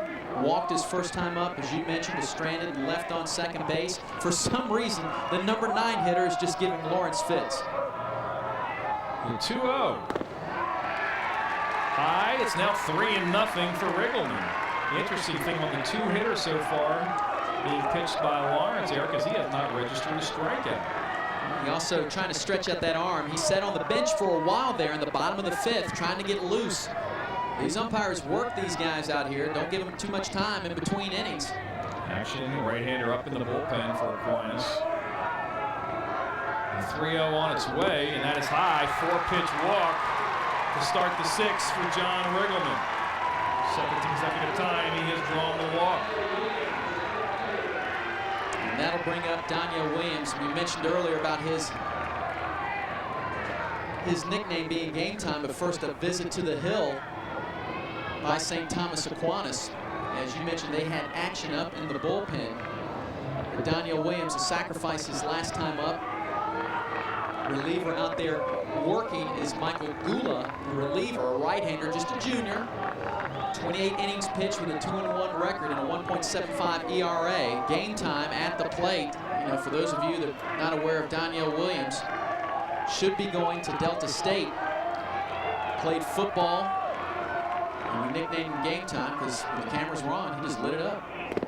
Breaking ball is wide. Nice play by Commissar to keep it in front of him. The ball 1.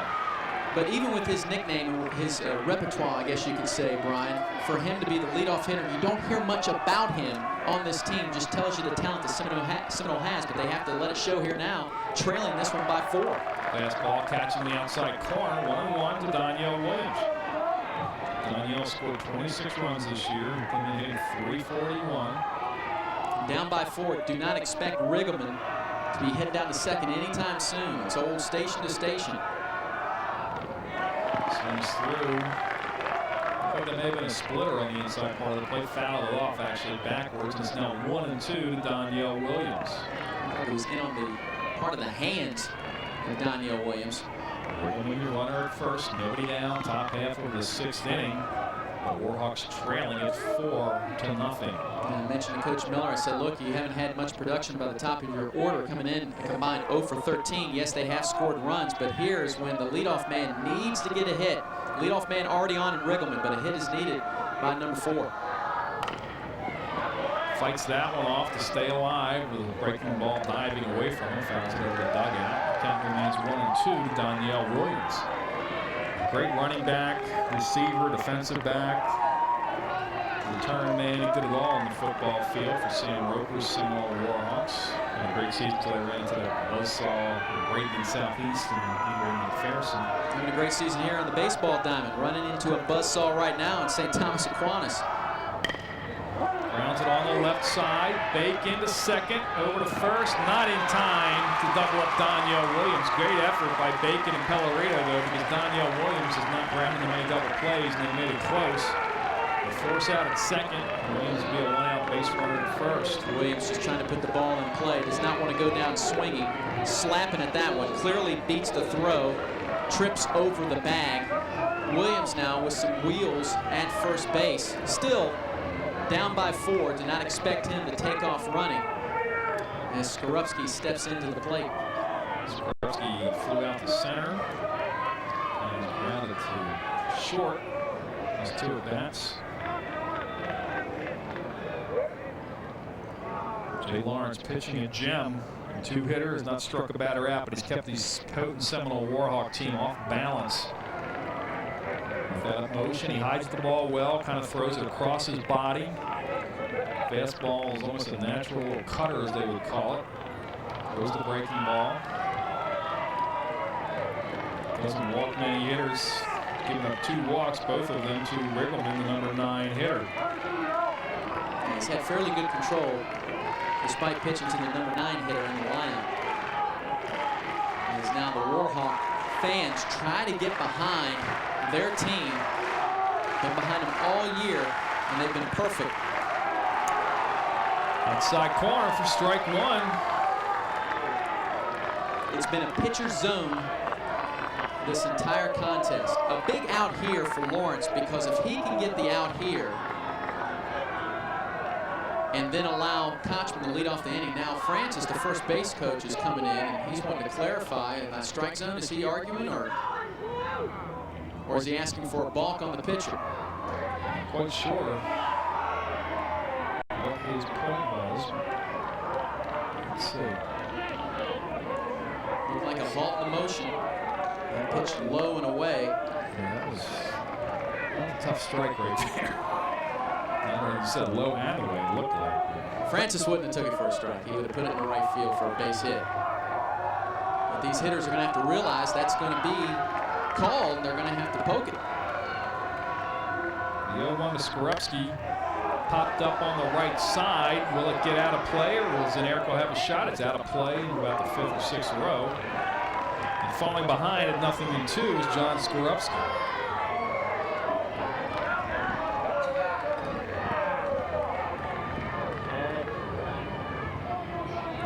Still working in the pen. Michael Gula. Lawrence so far has kept these Warhawks in check, Brian. Yes, he has. He's done well. As you said, the outside pitch has been there for both pitchers, and he's kept it low and away. That's almost an unhittable pitch for a right-handed hitter. The 0-2 high and wide. It's 1-2 to Skorupski. Try to hump up and blow that one by him, but try to hit him, chase a bad pitch. He's just overthrown. He hasn't overthrown throughout this contest. See if he keeps him off balance here with that breaking pitch. Looks like he has the grip for the four-seam fastball. See if he drops it on him. Scrubsky pops one on the right side. In comes the right fielder. Rivera will not get there. Hits the chalk. That's a fair ball. That's a double. Danielle Williams up into the stands for a ground rule double. Williams went back to see if it was going to be caught. And that base running error didn't really hurt him. He didn't want to get all the way up to second case. He was caught, but he needed to get off the base a little bit more than that. But hits the chalk, ground, bounces into the stands, ground rule double. Runners at second and third with one down for Casey Kotchman. And the Warhawks, with one swing of the bat, Eric, could be right back in this game. Skorupski's thinking, hey, I just have a foul ball here. I bet you as he's running down the first base line, he's going, get foul, get foul. Then as he sees the outfielders not getting in as fast as they could have, then he starts saying, get down, get down. And that thing touched all chalk, bounced and squibbed into the seats for the ground rule double. And hopefully in the future, if it amounts to anything, he'll be able to tell his kids, you know, I doubled in the state championship game. Won't tell him how he doubled and set up Casey Kotchman. Base open, one out. Let's see if they're careful, at least to Kotchman. Might be careful. But Bobby Wilson, around him when you're up 4-0. Bobby Wilson would love to hit with the bases loaded. But this run on third does not mean a thing for Breaking ball, slam down the right field line. It's going to be extra bases off the bat of Casey Kotchman. 2 runs will be in. Kotchman on his way to second base with a double. The lead cut in half. It's now 4-2. Aquinas first pitch getting on the breaking ball there, and he slams it down the right field line for the double. Skorupski and Danielle Williams scoring easily. That was clutch. Breaking pitch right on the belt, and he just slams it into right field. Looked like that ball might have gotten caught underneath the padding. Bad foot and all. Kotchman makes it down to second base and scores 2 runs for the Warhawks. Well, and it's going to be a pitching change. In the dugout now, they're yelling to the hitter Bobby Wilson, trade places with him. And then comes the right-hander. They talked about Michael Gula. They said he could have been the starter in this game. He's an outstanding pitcher in the minds of the coaches. Robert Lawson, we talked to before the game, and Chris Hill, first base coach. So Gula is your new pitcher. And Eric, his numbers once again on the year. He has 28 innings pitched, giving up 46 strikeouts and only walked 12. 2-1 record. Command of the strike zone. 75 ERA. Has a loss with a couple of victories. Coming in now with a runner in scoring position. That will still be Lawrence's man out there on second, being Casey Kotchman. Unless there is a pinch runner for Kotchman.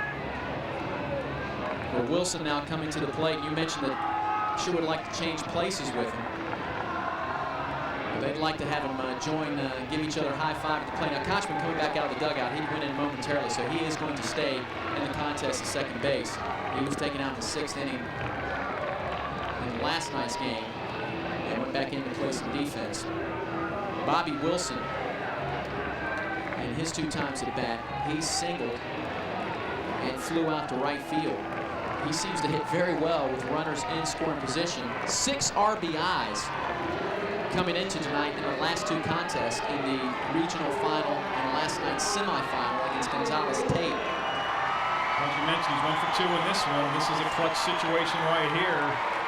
And again, with 1 out, and your number 4 hitter at the plate who's driven in 23 runs. Let's see if an open base, if they try to pitch around him a little bit, but with a 2-run leader, if they're going to go right after him. Kotchman, your runner at second, 1 down, 2 runs in. Aquinas holding on to the 4-2 lead. Fastball is low for ball 1. Taking to get a good look at the new pitcher. Trying to hold this thing and save it for St. Thomas Aquinas.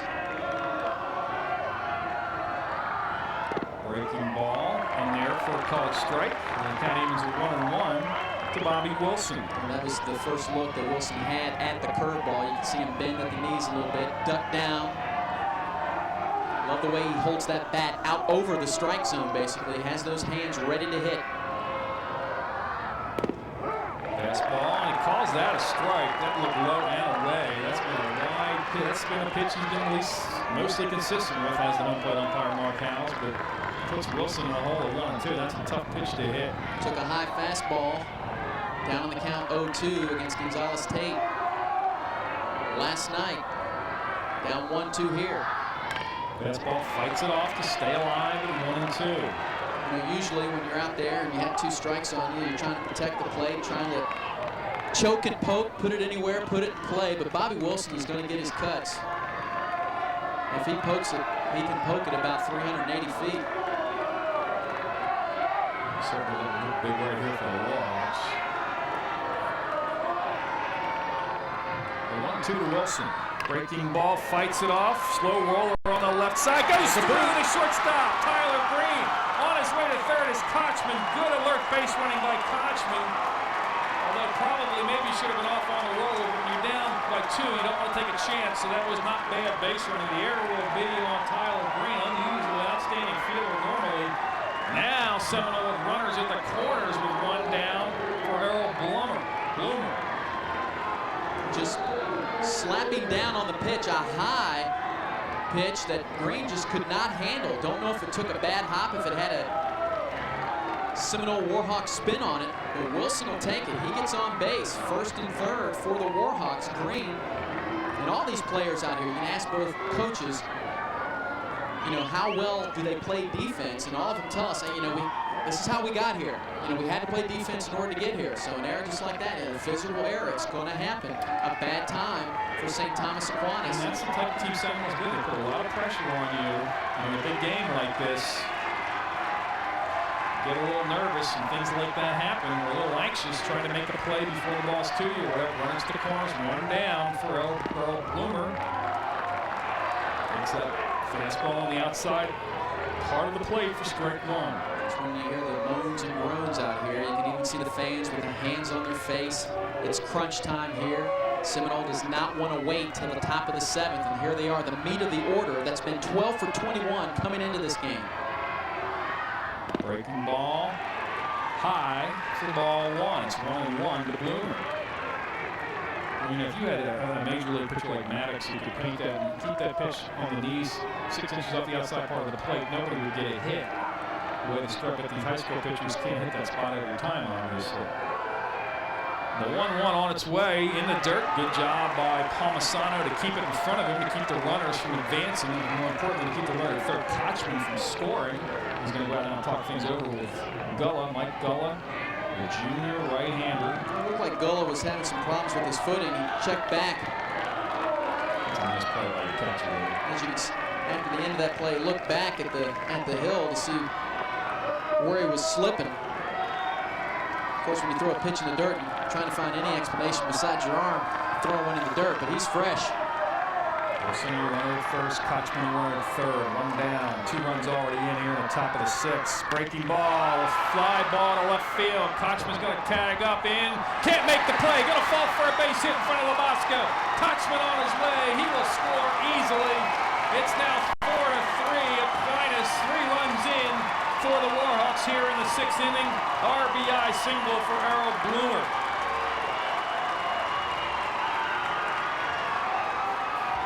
This looks like a routine out in left field. But Labasco just could not catch up to it, kept the ball in front of him, trying to get Kotchman with the hurt wheel running down the third base line, but he hustles in. That's 2 balls now that were hit. One down the right field line that went into the seats, and then this one that looked like they were either going to be foul or caught for Seminole. That was the big swing, Eric, off the end of the bat that always fools an outfield. He initially froze in his tracks. He had such a big swing, he thought it was going to be to him or over his head, and he ended up coming in. He could not get there in time. The batter, the pitcher, John Killalea, bouncing up there. Another great play by Palmisano. Very impressive with the fundamentals of both of these catchers there. These guys are well coached, well schooled, big time athletes. very, very fundamentally sound catchers in high school baseball. Watch Palmisano recognizes it, keeps it in front of him. Went to his knees like much a hockey goalie. All tournament long, you're mentioning the fundamentals, no matter who was out here catching and out in the field. Very little errors committed. The catchers keeping the ball in front of him. Of course, quality pitching out on the hill. Not too many wild pitches. Teams that are here, all of them, whether they made it this far or not, deserve to be here. Killalea is 1 for 1. He was hit by a pitch and he singled. Another one in the dirt. And another great play by Palmisano. And the young junior Mike Gulla now maybe feeling the pressure, facing the #1 team in the nation. 3 runs in, he came in relief of the starter, Jay Lawrence, and out comes the pitching coach again to talk things over. And now, as I said, in the bottom of the 5th inning, when Seminoles, the wheels coming off their train, now Aquinas. And there's another man up in the bullpen for Aquinas. They've got Adam Espinola, a pitcher up. Another right-hander to go. And, you know, we talked with Coach Miller before, and he said that the one pitcher that seemed to give us trouble all season long was the left-handers that throw medium range around 75, 80 miles an hour. First base coach Rob Francis mentioned 19 out of 30 games we face left-handers, and right-handers we like. We don't see them that much. Killalea takes it for a strike. The 2-1 pitch. A little bit at the knees, so you want to swing at that one. You hit 2-0. You want a good pitch to drive. Well, especially 2-0. If he would have thrown 2 balls around the plate, he might have been swinging at a 2-0 in a hitter's count. But with 2 going in the dirt, he was taking all the way. Rounds it sharply fouled on the first base side. And kind of evens it 2-2 to John Killalea. Going back to second. Bobby Wilson. You see, Wilson's a catcher. He will run. He's a big guy, and he doesn't chug. He's a guy that any football coach would love to have on their team. He's a big guy, but pure baseball player. He's got some wheels. Bloomer, runner at first, 1 down here on the top of the 6th. 3 runs already in. The Warhawks trailing it 4-3. Fights that one off. Down the first base side again, foul. Stay alive at 2-2. Gulla now, he is doing a nice job of keeping the ball down. He has had some pitches in the dirt, but he's battling now. Needs an out, needs a double play. Killalea needs to put it in play. Breaking ball, off speed, inside, and high. The count runs full to John Killalea. Moved him off the pitch. Start the runners here down by 1 with 1 down. He obviously, a line drive, it's a disaster, or a swing through and a strikeout. Seminole has not had a strikeout yet in this game. They put the ball in play. But you don't want to make the last out at third base. Runners stay. Stay, and he fouls it off at the plate. Big swing, and just got a piece of it. Down by 1, not taking any chances. Scott Miller, the coach. So take a look at this one. That one running in on him a little bit. Another sort of cut fastball ran in the hands of Killalea. Since the last visit to the mound, Gulla has done a better job at getting the ball to the plate. Will he come again with the curveball, try to pop Killalea inside with the fastball, or go away? Remember now, he's had some problems with the fastball getting the pitch in the dirt. Payoff pitch, pops it straight back, right towards his end of the screen to stay alive. So Killalea with a good bat, fighting off some tough pitches.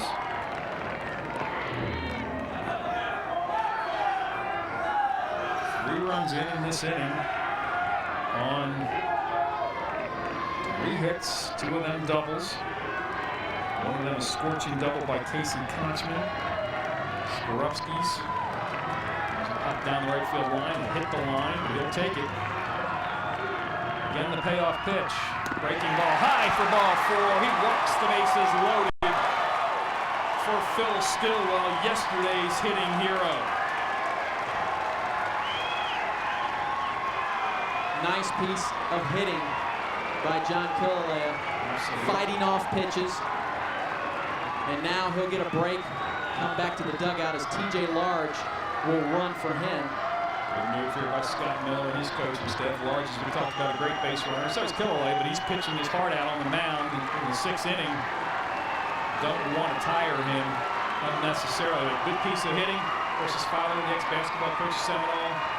His Uncle Tommy working at our favorite restaurant, Capone's Dugout. Been there for years. Which a lot of these guys may head to if they win. If they win. Stillwell at the plate. He missed some playing time. He was a starter as a junior when Brian Bass, an All-American, came over to play. He lost his starting job. Nonetheless, they stayed friends. He got it back after the ruling. And here he is, game time situation. It seems, Brian, that he faces these situations during the playoffs, and he's come through. Now, he had to pop up on the sacrifice attempt, a chance to redeem himself. 5 RBIs in the last 2 games, hitting from the number 7 or 8 spot. Ball high, swings through an off-speed pitch, and the count evens at 1-1 to Phil Stillwell. He grounded in the fielder's choice in the second, and as Eric said, tried to bunt his way on back in the 5th and got it up in the air and turned it into a double play. A clutch hit yesterday. That's Gonzalez Tate. The 1-1 swings through the low fastball, and he falls behind at 1-2. He's getting his money's worth up there, knows that he has the green light, no place to be put on the bases. He's been a little more selective, but now he's just got to fight off everything behind at 1-2. Dixon waits on deck. Breaking ball, slammed foul down the left field side. Got a little late on it, hung in there, hit it hard, but it was foul. Stillwell shaking his head at the plate like, whew, just got a piece of that one. Got to stay alive. Chance for game-winning RBI right here. Possibly, if Seminole can forge ahead with a base hit. Top half of the 6th. Aquinas holding on to the 4-3 lead. Bases loaded and 1 out. Fastball high for ball 2. It's 2-2 to Phil Stillwell. That pitch almost got away from Gulla as it went upstairs real quick. Onside, tall for a catcher. He's got to be at least 6'2". He's got up there and did a nice job. Fly ball, right field. It's going to be deep enough to score the run. Robert Rivera makes the catch. The runners are tagging. And scored easily is Bobby Wilson. We are tied at 4, and on the fly ball, Earl Blummer ends up at third base.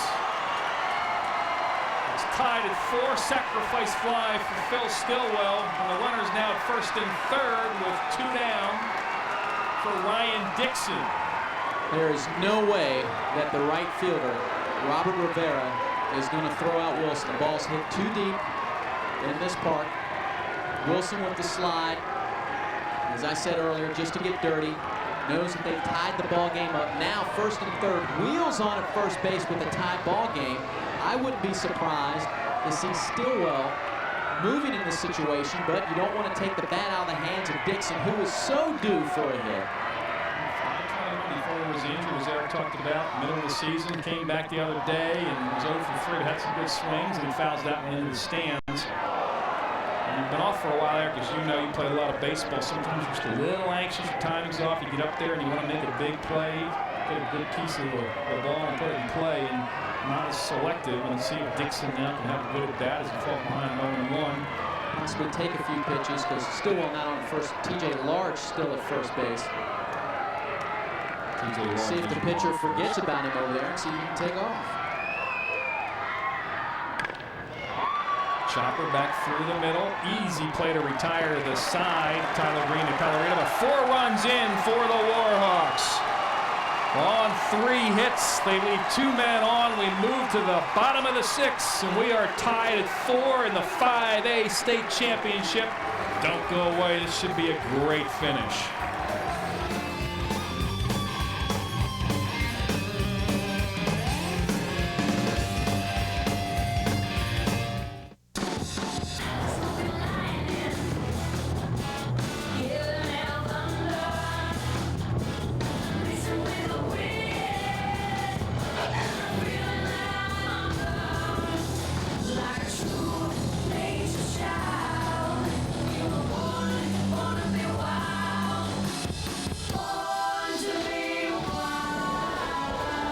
3.9 financing can save over $3,300 on Dodge Ram.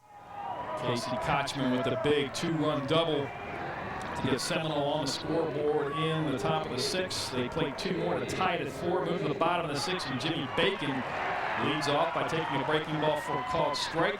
He had a double and scored a run in the 3rd, and he struck out looking back in the 4th. Breaking ball, this one low.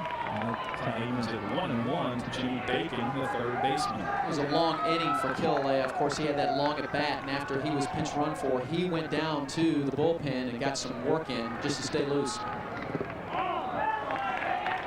pitch is low. It's now 2-1 to Bacon. I'm sure Coach Miller is going to keep an eye on Killalea. A lot of pitches, as you mentioned, Eric. Struck out 9, won some deep counts. Fister on the left side. It's going to be a tough play. Stillwell cannot make it. And Bacon will be a leadoff base runner here in the 6th inning for Aquinas.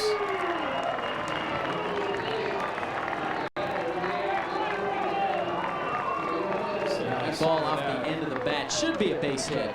That's a tough play for Stillwell to make.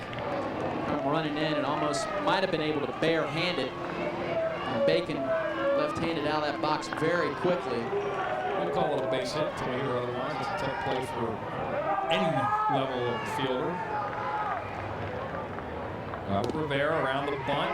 Did he get offer? Yes, he did, says Mark House, the home plate umpire, and he falls behind it, though, 0-1. Bacon has to be careful down on first base not to get too big of a jump out there, because we saw the line drive, and also Wilson can gun him out. Well, twice we've seen the bunt backfire at Seminole on the sacrifice. The pickoff play, and Bobby Wilson's going to have him dead to rights. The base runner getting too far off and running him down and putting him away is going to be John Riggleman. That was Bobby Wilson, came up firing as Bacon got too far off the bag on the attempted sacrifice, and a great play by Wilson to get down to Kotchman and finally run down by Riggleman for the first out. Just a gun. Cooks Bacon, pun intended, down at first base. I thought he got too far off on the last pitch. And he was just dead to right here. And Kotchman running him back. And a strikeout victim here. Strikeout for Rivera. So what looked like a good start for Aquinas quickly deteriorating here in the bottom of the 6th inning. As Rivera strikes out for the 2nd out, we're back to the top of the order, and Tyler Greene. Quick work here for Johnny Killalea here in the bottom of the 6th. And Greene, as you mentioned, I stated that he was due. He has a couple of hits here in the contest. Rounded out, he singled and drove in a run in the 3rd. And he singled, drove in a run and scored a run in the 5th. So he's been the catalyst that we thought he would be. Robert Lawson really was kind of non-committal before the game. I think he was afraid to tell us too much in Eric, like we were going to run over and tell somebody. But well, you were wearing that T-shirt that said "I love the Hawks," so I told you to take it off. Time Warner shirt on, 1-1, and that pitch is, I guess, high. It's been a strike in this contest. 2-1 now to Tyler Greene.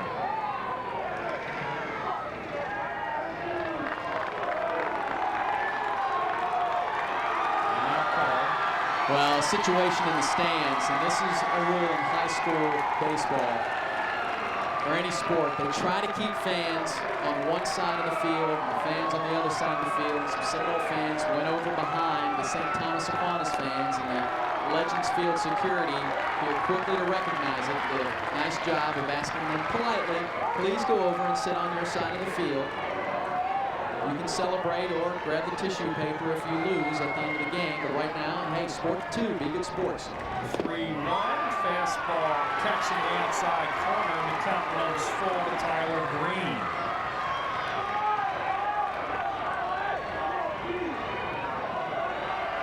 Greene here trying to get the 2-out rally. The top of the order has done a nice job picking up the majority of the hits. Just fighting it off at the last minute on the breaking ball. Killalea has already registered 10 strikeouts through 5 2/3 innings. Trying to pick up number 11 right here. Tyler Greene's been a tough out, however, as we mentioned, 2 for 3. A couple of RBIs and a run scored in this one. Quality pitcher, witnessed a no-hitter that he threw in 5 innings in the 10-run Mercy Rule game. He might get a strike here. Nice and wide, he loses Green. Good bat for Green as he draws the walk. It'll be the 2-out base runner at first for Mike Pellerito. It was a 1 for 3 with an RBI. He's had a couple of quality at-bats, Pellerito. Remember, he had the questionable hit in the right field. We thought maybe it could have, depending on who your scorer is, that could have been a hit. He could easily be 2 for 3. He had the pop-up when he was asked to sacrifice his last time up. Breaking ball for a called strike. Killalea not afraid to throw the change or the breaking ball at any part of the count. Lead a hitter off with a throw if he's behind 2-0. Throw on a full count. There's a breaking ball. It's wide, and the count is even at 1-1 to Mike Pellerito. Has that high leg kick where an experienced base runner, if you've seen Killalea or any left-hander for a number of times, you might be able to take off and know when you can steal a base. But with Tyler Greene not seeing John Killalea that much, and in a tie ball game, best to stay put, let Pellerito do his job at the plate. And we've seen Bobby Wilson. He's got a great arm.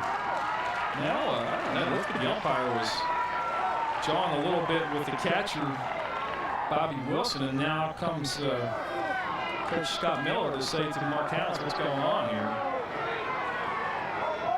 Looks like your place or mine after the game, you know, have the post-game party, but usually that's not the words that umpires and coaches exchange with each other. I'm sure Bobby Wilson is telling Mark House, hey, come on now, be consistent back here. House is telling him, hey, you catch the game, I'll call. When I was at the plate, I would always just say, look, I'm talking to myself. Don't listen to what I'm saying. I'm talking to myself. A 1-1 on the way. Change up. Nice play on a tough one hopper to blow over at Kotchman to retire the side. No runs, 1 hit, 1 man left on base. We move to the top of the 7th. This one's tied at 4. Don't go away. The 5A state championship could be decided in this inning.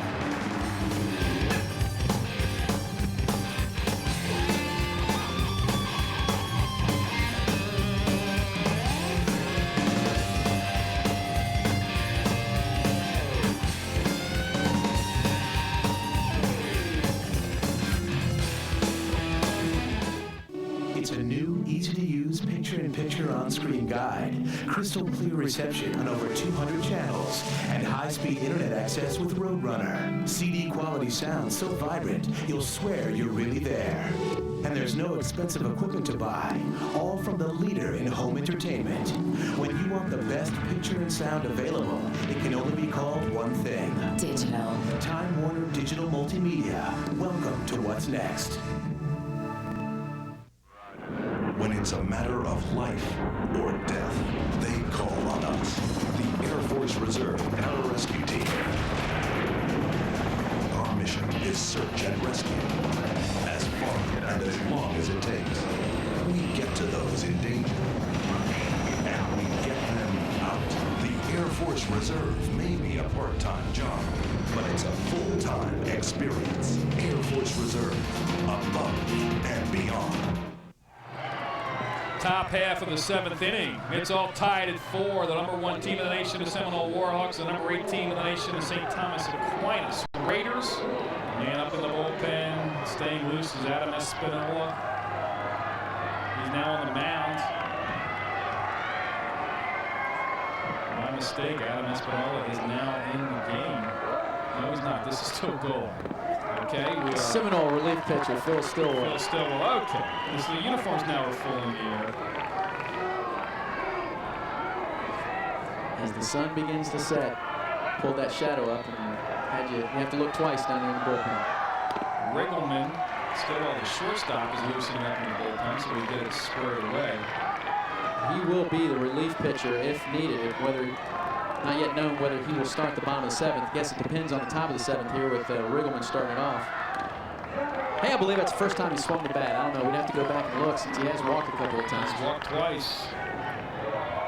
Just a recognized name, Eric. His father, a famous baseball name. John Riggleman. His father used to manage the Cubs, Jim Riggleman. Seen him out at the Seminole at Brinker Field on a couple of occasions. Also along with Tom Kotchman, who is a minor league manager and scout for the Angels organization, the father of Casey. I tell you, this team in Seminole just been around baseball their whole lives. 1-2, high and wide. Riggleman evens the count at 2-2. With a couple of good at-bats where he's walked. See if we can work a walk or get his way on here to start the 7th inning. Get back to the top of the order after this and Danielle Williams. 2-strike hitter. Breaking ball, slow roll up the middle, can't get it. The second baseman, Pellerito, he's been perfect, but that was a tough short hop. Back towards the middle, and that'll be a leadoff single for John Riggleman. You know, Riggleman out a good portion of the year with an injury as well. A lot of people looked at his numbers, said, geez, this guy's only hitting 240 and 5 RBI. Could he be the weak link? No, he's not the weak link. Outstanding second baseman. Will get some looks in the deeper rounds of the Major League Baseball draft. I'm sure that he's more of a college-type player right now. We'll sign on with the college. Danielle Williams. Look for him to bunt here.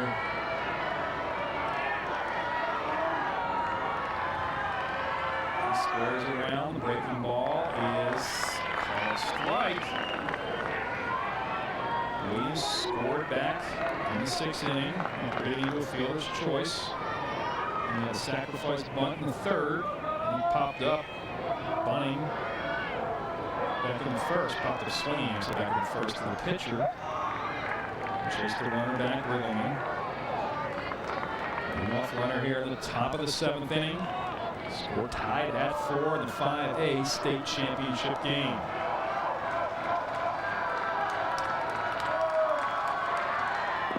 Williams takes it wide, and the count evens it 1-1. Williams definitely showing sacrifice bunt the whole way, not trying to get on, just trying to move the runner over as the 2nd, 3rd, and 4th hitters coming up behind him. Plenty of hitters.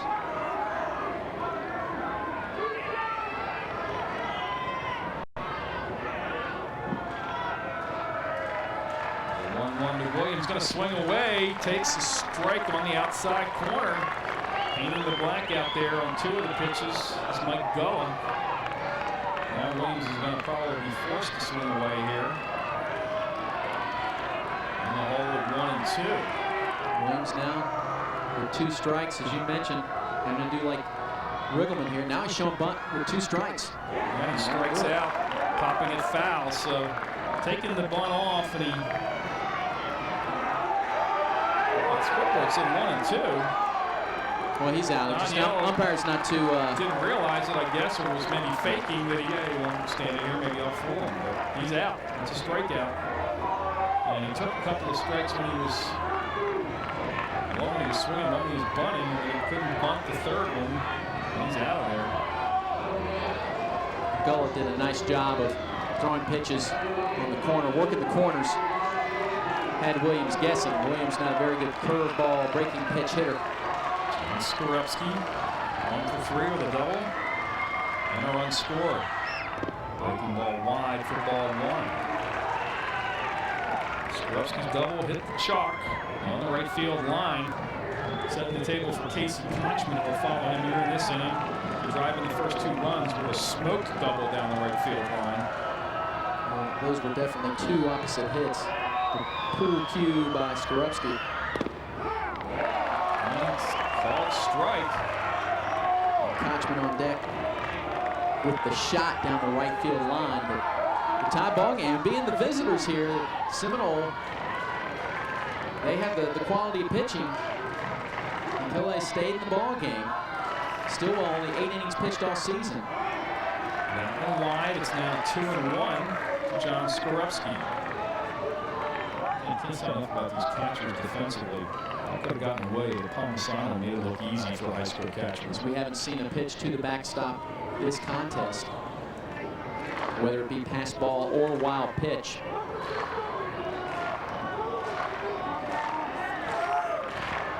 Palmisano staying fresh, as you mentioned earlier. Gets a pinch runner, gets that gear on, stays loose and limber. The 2-1. Skied in the shallow left center field. Over comes the center fielder Chris Munn, fighting the sun, and puts it away for the second out here in the top of the 7th inning. So we'll get to Casey Kotchman. Line drive double. Drove in 2 runs and scored a run back in the 6th when Seminole tied it up, scored all their runs in the 6th. They overcome a 4-run deficit. Remain tied here at the top of the 7th and 4. And again, with Wilson on deck, Gullah can't afford to pitch around Kotchman. Not at all, because you don't want to put that winning run, potential winning run out at second base. Walking, of course. Lawrence throwing a breaking pitch that was lined down the right field line. Another breaking ball. Takes it for a called strike 1. His numbers coming into the final 4. And he didn't play last year due to an injury, missed the entire 2000 season. He's just tuned in. He could be the first baseman, or maybe the only. Well, the first baseman and the first high school, of course, first baseman taken in the Major League draft. Scouts have said he's a Major League fielder now. He's got a AAA type swing, AAA hitter right now. I saw a AAA double in the last at bat down the first base line. Fights that one off down the left field line. This could be extra bases the other way for Casey Kotchman. Coming around second base is your runner, Riggleman. Riggleman will be held at third. Kotchman pulls into second with a stand-up double. Runners now at second and third with 2 down for Bobby Wilson. Second consecutive double off the bat of Casey Kotchman. Well, a lot of people would think that you get a high school prospect that's really up and going to be recruited high in the draft. You would think, well, maybe he's a home run hitter. Kotchman is a baseball player. He is just a straight hitter. He goes with the pitch and gets hits the other way. And Wilson, they're going to give him the intentional walk, and you can see this coming. Well, that was nice for Jared Labasco out there in left field. He was a late substitution with 2 outs in the first inning after Giannotti got hurt. He took a good angle on that ball, kept it from getting by him or bobbling it, and really kept Riggleman from scoring. Watch this. This is a good play here. Watch this. Notice that Riggleman's running with the hit because there's 2 outs. And I talked to Coach Lawson the other day, and he was going to start at that time at the end of the first game. He told me he was going to start Labasco in left field. Had to go with Rivera, but then due to the injury to Giannotti during the top half of the first inning, had to go with Labasco, and he's done a nice job out there, especially with as we go on throughout the contest, now 2 hours and 15 minutes old. Bases loaded. Harold Bloomer, 1 for 3 with a single and an RBI, steps to the plate with 2 down and a tie game. Top hit. Balk is called, and the go-ahead run is going to score. The first base umpire, K.D. Wright, called it. Mike Gullah balks. The runners will move up to second and third. Seminole has taken a 5-4 lead. And that is a tough way to take a lead if you're Aquinas, or lose the lead on a balk with 2 outs. Let's see what happens.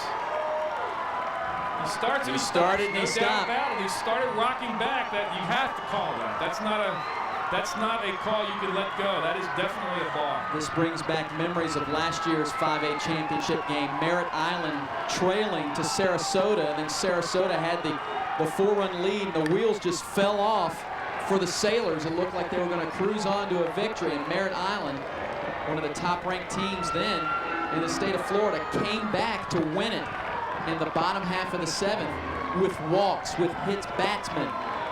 And a balk like this cost St. Thomas Aquinas a run.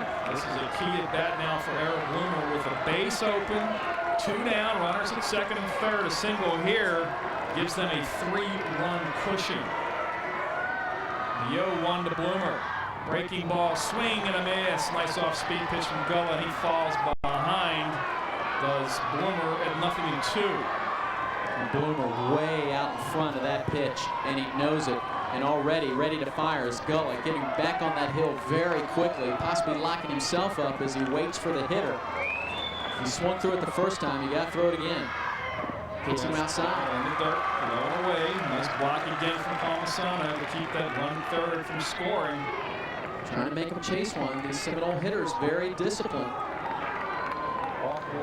The only registered strikeout I have in the book was Williams trying to bunt with 2 strikes. A 1-2.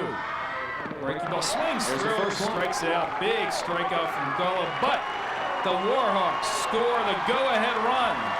They do it on one hit. 2 hits make that. Leave 2 men on. We move to the bottom half of the 7th inning. The Seminole Warhawks, with their first lead of the contest, lead it 5-4.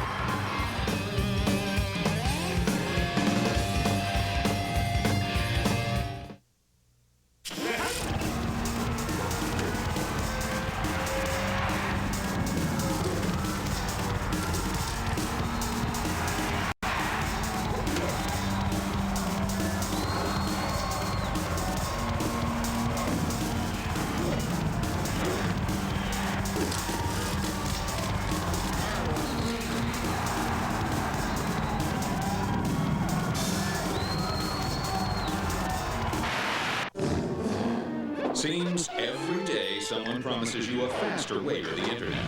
But when it comes to delivering serious speed, no one can touch Roadrunner High-Speed Online from Time Warner Communications instead of High-Speed Hyper. Get Roadrunner for a high-speed service that's easy to get, easy to use, and actually delivers high speed. Call 888-547-6602 now and get the first month of Roadrunner free. Roadrunner High-Speed Online. Let's go. Back at Legends Field for the bottom half of the 7th inning. High school baseball course is only 7 innings. Seminole Warhawks take the lead in the top of the inning. They lead it 5-4. 5 runs on 7 hits and 2 errors. For the Warhawks, 4 runs, 8 hits, 1 error. For the Raiders will have the meat of their order. Lou Palmisano, the 3-hitter. Joe Zanerko, the number 4-hitter. Jared Lobosco scheduled to hit, but looks like Nick Palmisano is the second man out there in the on-deck circle with a helmet on and a bat in his hand, who's going to pinch hit probably for Lobosco, who was a 2-out in the first inning replacement for the starting center fielder who went down. And that was Giannotti. Unfortunately, came up with a leg injury when he collided, which Giannotti did with the left fielder. Lou Palmisano, 2 for 3, 2 for 2 actually. Sacrifice bunt, couple of singles. And he's driven in a run. He falls behind at 0-1. Chase that pitch upstairs. Killalea and Stillwell gave each other high five. Stillwell probably saying, hey, you finish it. Don't look to me to come in at shortstop and close this thing out for you. Palmisano there dancing out of the way. Should have stood in there and taken that one, but hit him in the leg. That's what St. Thomas needed. Runner on base. It's 1-1 now to Lou Palmisano. Tremendous behind the plate. He's done a great job when he's been at bat. The breaking ball is wide. It's now 2-1 to Lou Palmisano. It looked like he was falling off the mound on that pitch. He knew it was nowhere close to the strike zone as soon as he released it. I'd like to finish this one out, but Scott Miller, of course, will keep an eye on him. We saw Stillwell warming up between innings in the bullpen, and that one in the dirt. It's now 3-1 to Palmisano, and you have to think here, trailing by 1 in the bottom of the 7th, is going to be taking this one all the way. Force him to throw you a strike, and only if it's in your wheelhouse do you cut loose on him. They need a base runner. Asking Palmisano to be very selective. The 3-1 swings, line drive through Stillwell. Couldn't get it. Got there, but it went right by his glove. Tough play, but it'll be a single for Palmisano. Thought he might be able to snare that one, Eric, but it went right by and couldn't quite get it. And now the pitch runner, Swaisland, will step in.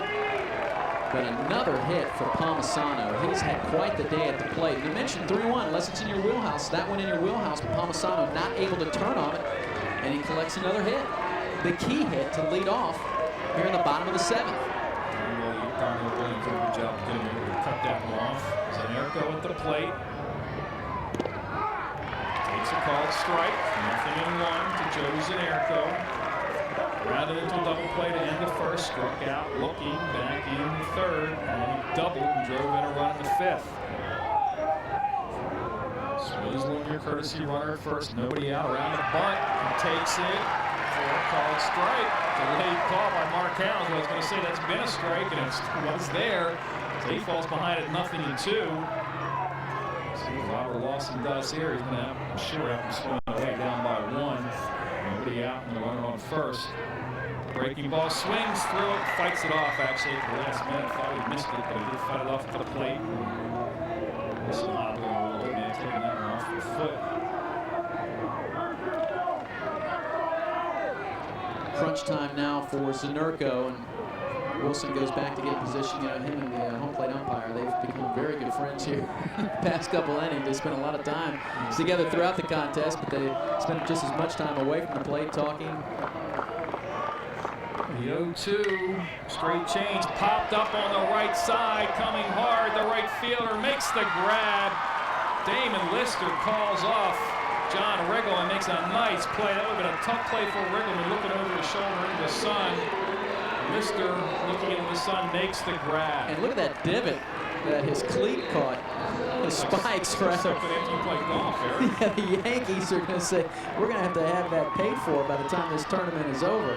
But an excellent job. Didn't even use the shades. He has them up on top of the hat. Well, he's not hitting, and he's the guy they're designated hitting for. But you see why he's out there, because he's a fine fielder. And he just made a big play right there. Got a good jump, fought through the sun. But that pinch hitter, this will be number 30, Nick Palmisano. He's a junior. Left-handed hitter, 316 coming in. He scored 11 runs, has a couple of homers, and 14 RBIs. Did play in yesterday's game, was 1 for 2 against Lakeland. St. Thomas Aquinas faced a pitcher yesterday, a right-hander, that just had an unorthodox style with his pitching motion. And they had all types of problems, only picked up a couple runs, but good enough for the victory. And here, more conventional left-hander. But now down to their final 2 at-bats. Well, Killalea is going to try to roll a ground ball here, obviously. He's got a great shortstop, second base combination, and Stillwell and Riggleman. Palmisano is going to try to put something in play and put the pressure on the defense. Move that tying run around. One down, bottom of the 7th. Runner on first is the courtesy runner, Evan Swaisland. Seminole holding on to the 5-4 lead. Killalea chases him back with a good move. He's just trying to keep him honest, unless he really has him picked off, or will he fire one over there, because he can't afford to fire one over there and have it get by and put that runner in scoring position. Breaking ball, catching the outside corner for strike 1.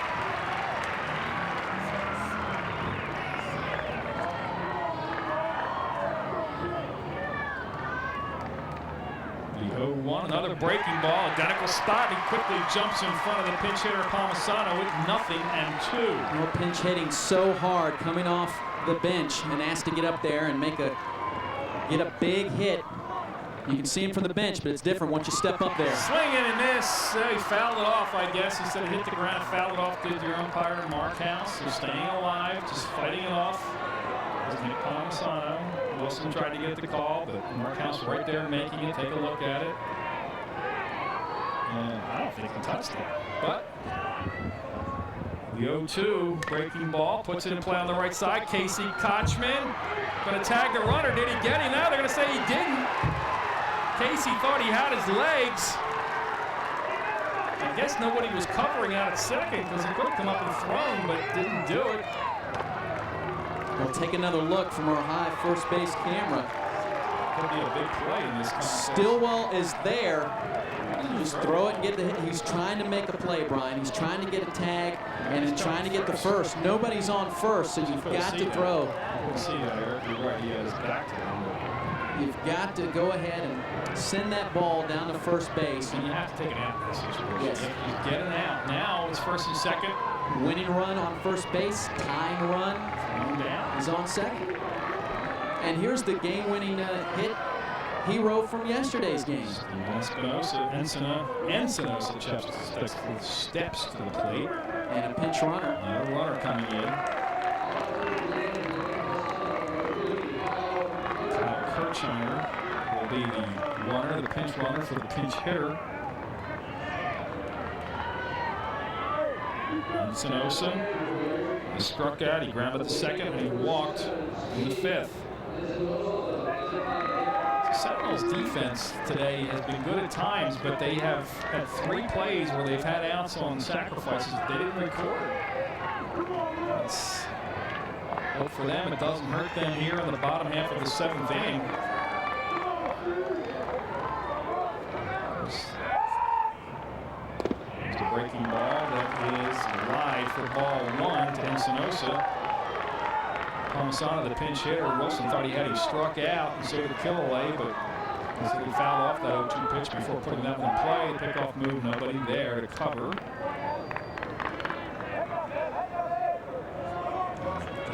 Not throw the ball, of course. The 1-0 on its way. Fastball is in there to even the count at 1-1. Nice location of the pitch at the knees. This left-hander was all breaking pitches, but here he's firing the fastball in. Foul off on the right side, and in the hole at 1-2 was Steven Encinosa. Encinosa was way late on that pitch. In fact, yesterday his head went to second base. He was late on that one as well, as the infield was drawn in, and he hit a high chopper to get that run home.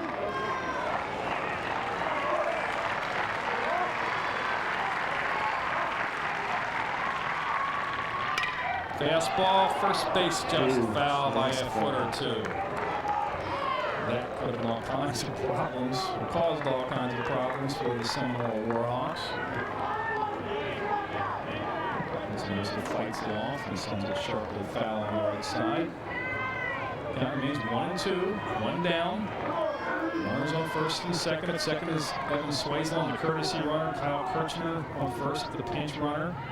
Breaking ball, bounded foul on the third base side. And that's what you want if you're Errol Bloomer. Get that high chopper where he can just grab it, step on third, and fire on to first, and game over. But these Aquinas Raiders staying disciplined at the plate, keeping the bat on the ball with 2 strikes.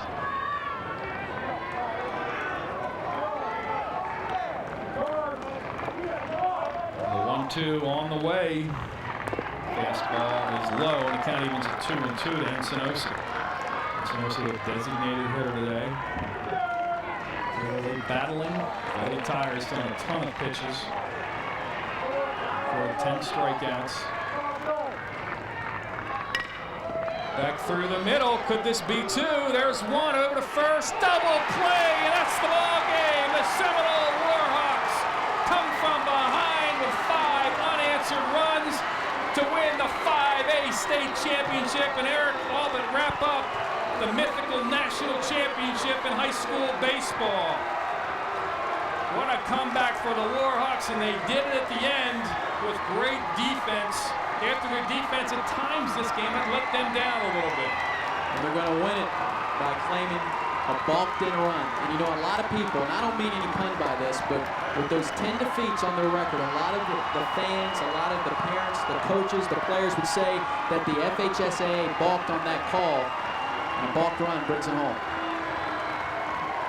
Here's the replay. It looked like Kotchman maybe left a little bit too soon at first, but that's in the area play. We saw that at second base earlier with Aquinas, and they're still well turning it nicely from the feet from Riggleman. And Kotchman gets his foot out of there in a hurry, but that's definitely a double play. It's time to celebrate. Time to celebrate. The Seminole Warhawks with the national championship, the state championship in 5A, and the Cinderella season. Well, let me tell you, continues here for the Warhawks. The last team officially to be unbeaten would be Avon Park back in the 60s, but Sarasota, the 1994 team, was 33-4, and they had back-to-back 5A state titles. They were ranked #1 nationally, and they had a lot of first-round draft picks, 3, and this Seminole team could rival them here in the next couple weeks, and they definitely deserve the "We Are the Champions." They went through a lot of pressure, Brian, for this team throughout the season. You know, they've been together so long, they just fended it off and went out and played and proved it, and down 4-0, and came back and won this game. Yes, they did. Killalea with a gutsy 7-inning performance. We'll take a quick timeout and be back to wrap it up. The Warhawks win the 5A state championship 5-4 over the Raiders from St. Thomas Aquinas.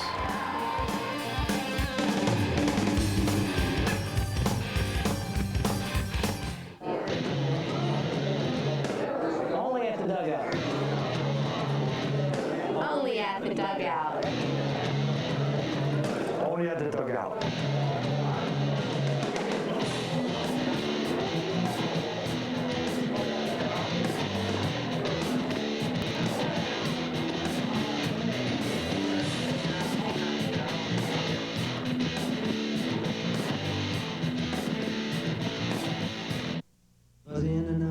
lifetime, one of toil and blood. When blackness was a virtue, the road was. If we do not take responsibility for saving animals from extinction, we allow a part of ourselves to die with them. Help World Wildlife Fund protect animals in the places where they live by ordering a free action kit. Together, we can leave our children a living planet. Come in, she said, I'll give ya shelter from the storm.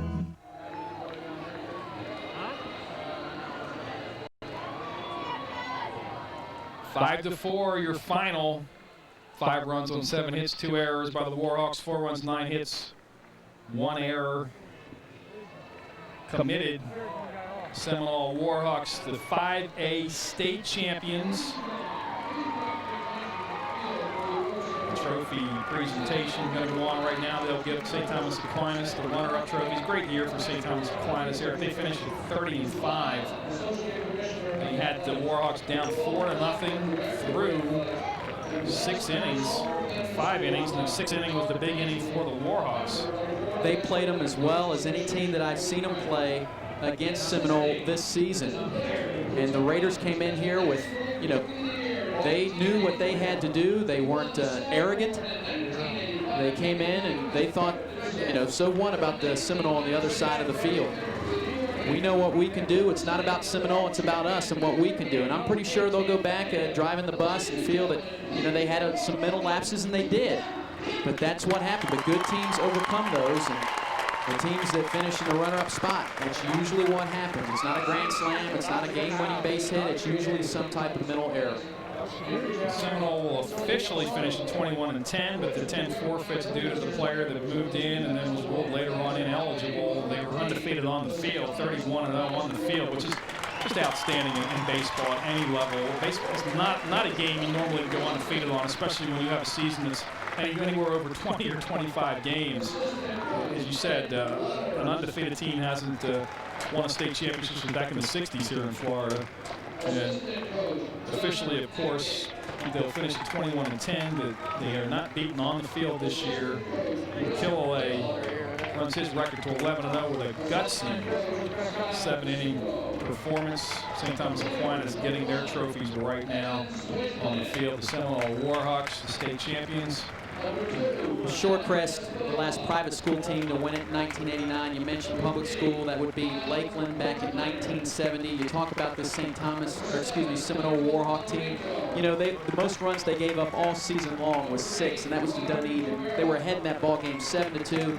I saw them down against Boca Ciega 3-0. Saw them down here today against St. Thomas Aquinas 4-0. They battled back. I'm sure Coach Miller in the post-game comments is finally, for the last time, going to be asked, did you feel at all threatened? Were you worried down 2-0, 3-0, 4-0? For the last time, he'll get to say no. But I would venture to say, I did not hear the devil went down to Georgia during the contest. Did not hear his theme song. So he might have been thinking this might be it. It'll be interesting to find out his comments. But congratulations to the Warhawks.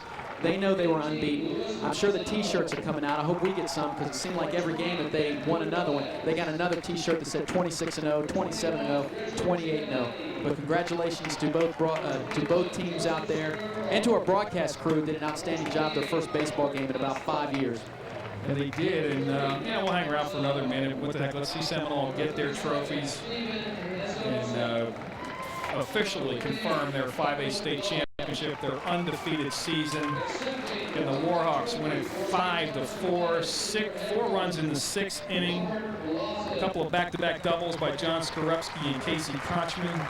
And it goes back to the bounces of the ball, this game of baseball. And there you see Brian Bass, the All-American shortstop. Still part of this team, could go in the first round. First-round draft pick. He was the player that moved in and was then ruled ineligible. Phil Stillwell took over at shortstop, did a great job. And he stayed here at school to finish out his academics. Let's watch the Warhawks get their state championship trophy. Scott Miller.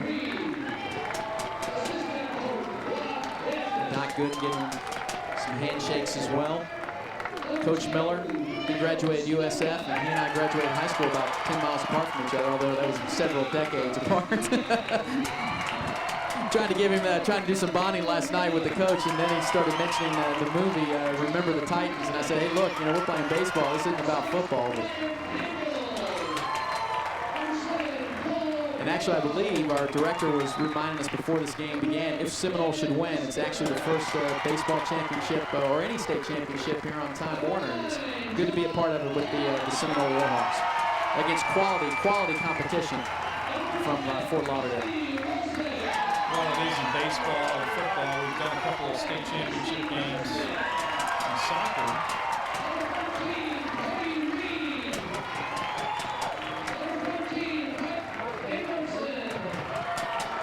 Players getting their medallions. Richard Duncan.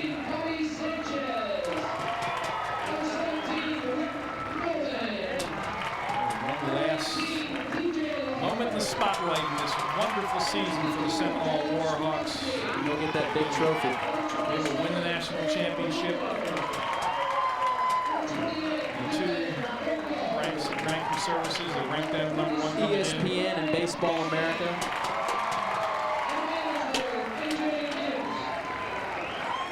Congratulations to the Seminole Warhawks, 5-4 winners, 5 unanswered runs, 4 in the 6th, 1 in the 7th on a balk. They are the 5A state champions. Scott Miller and his crew did it. Casey Kotchman, the whole crew, Danielle Williams, John Skorupski, Bobby Wilson, Errol Blummer, John Killalea, a great game on the mound, Phil Stillwell, Ryan Dixon, John Riggleman, TJ Large, the winning pitcher yesterday, and the Warhawks with their trophy. We'll wrap it up right now. Hope you enjoyed the 5A state championship game here from Legends Field. The Warhawks take home the big trophy, winning the 5A state championship and the national championship by the score of 5-4 over a very, very talented Fort Lauderdale St. Thomas Aquinas Raider squad who were ranked 8th in the country coming in. For my partner Eric Keaton, I'm Brian Ungst, along with our director Ed Vodka. Thanks a lot for joining us. And until next time, take care.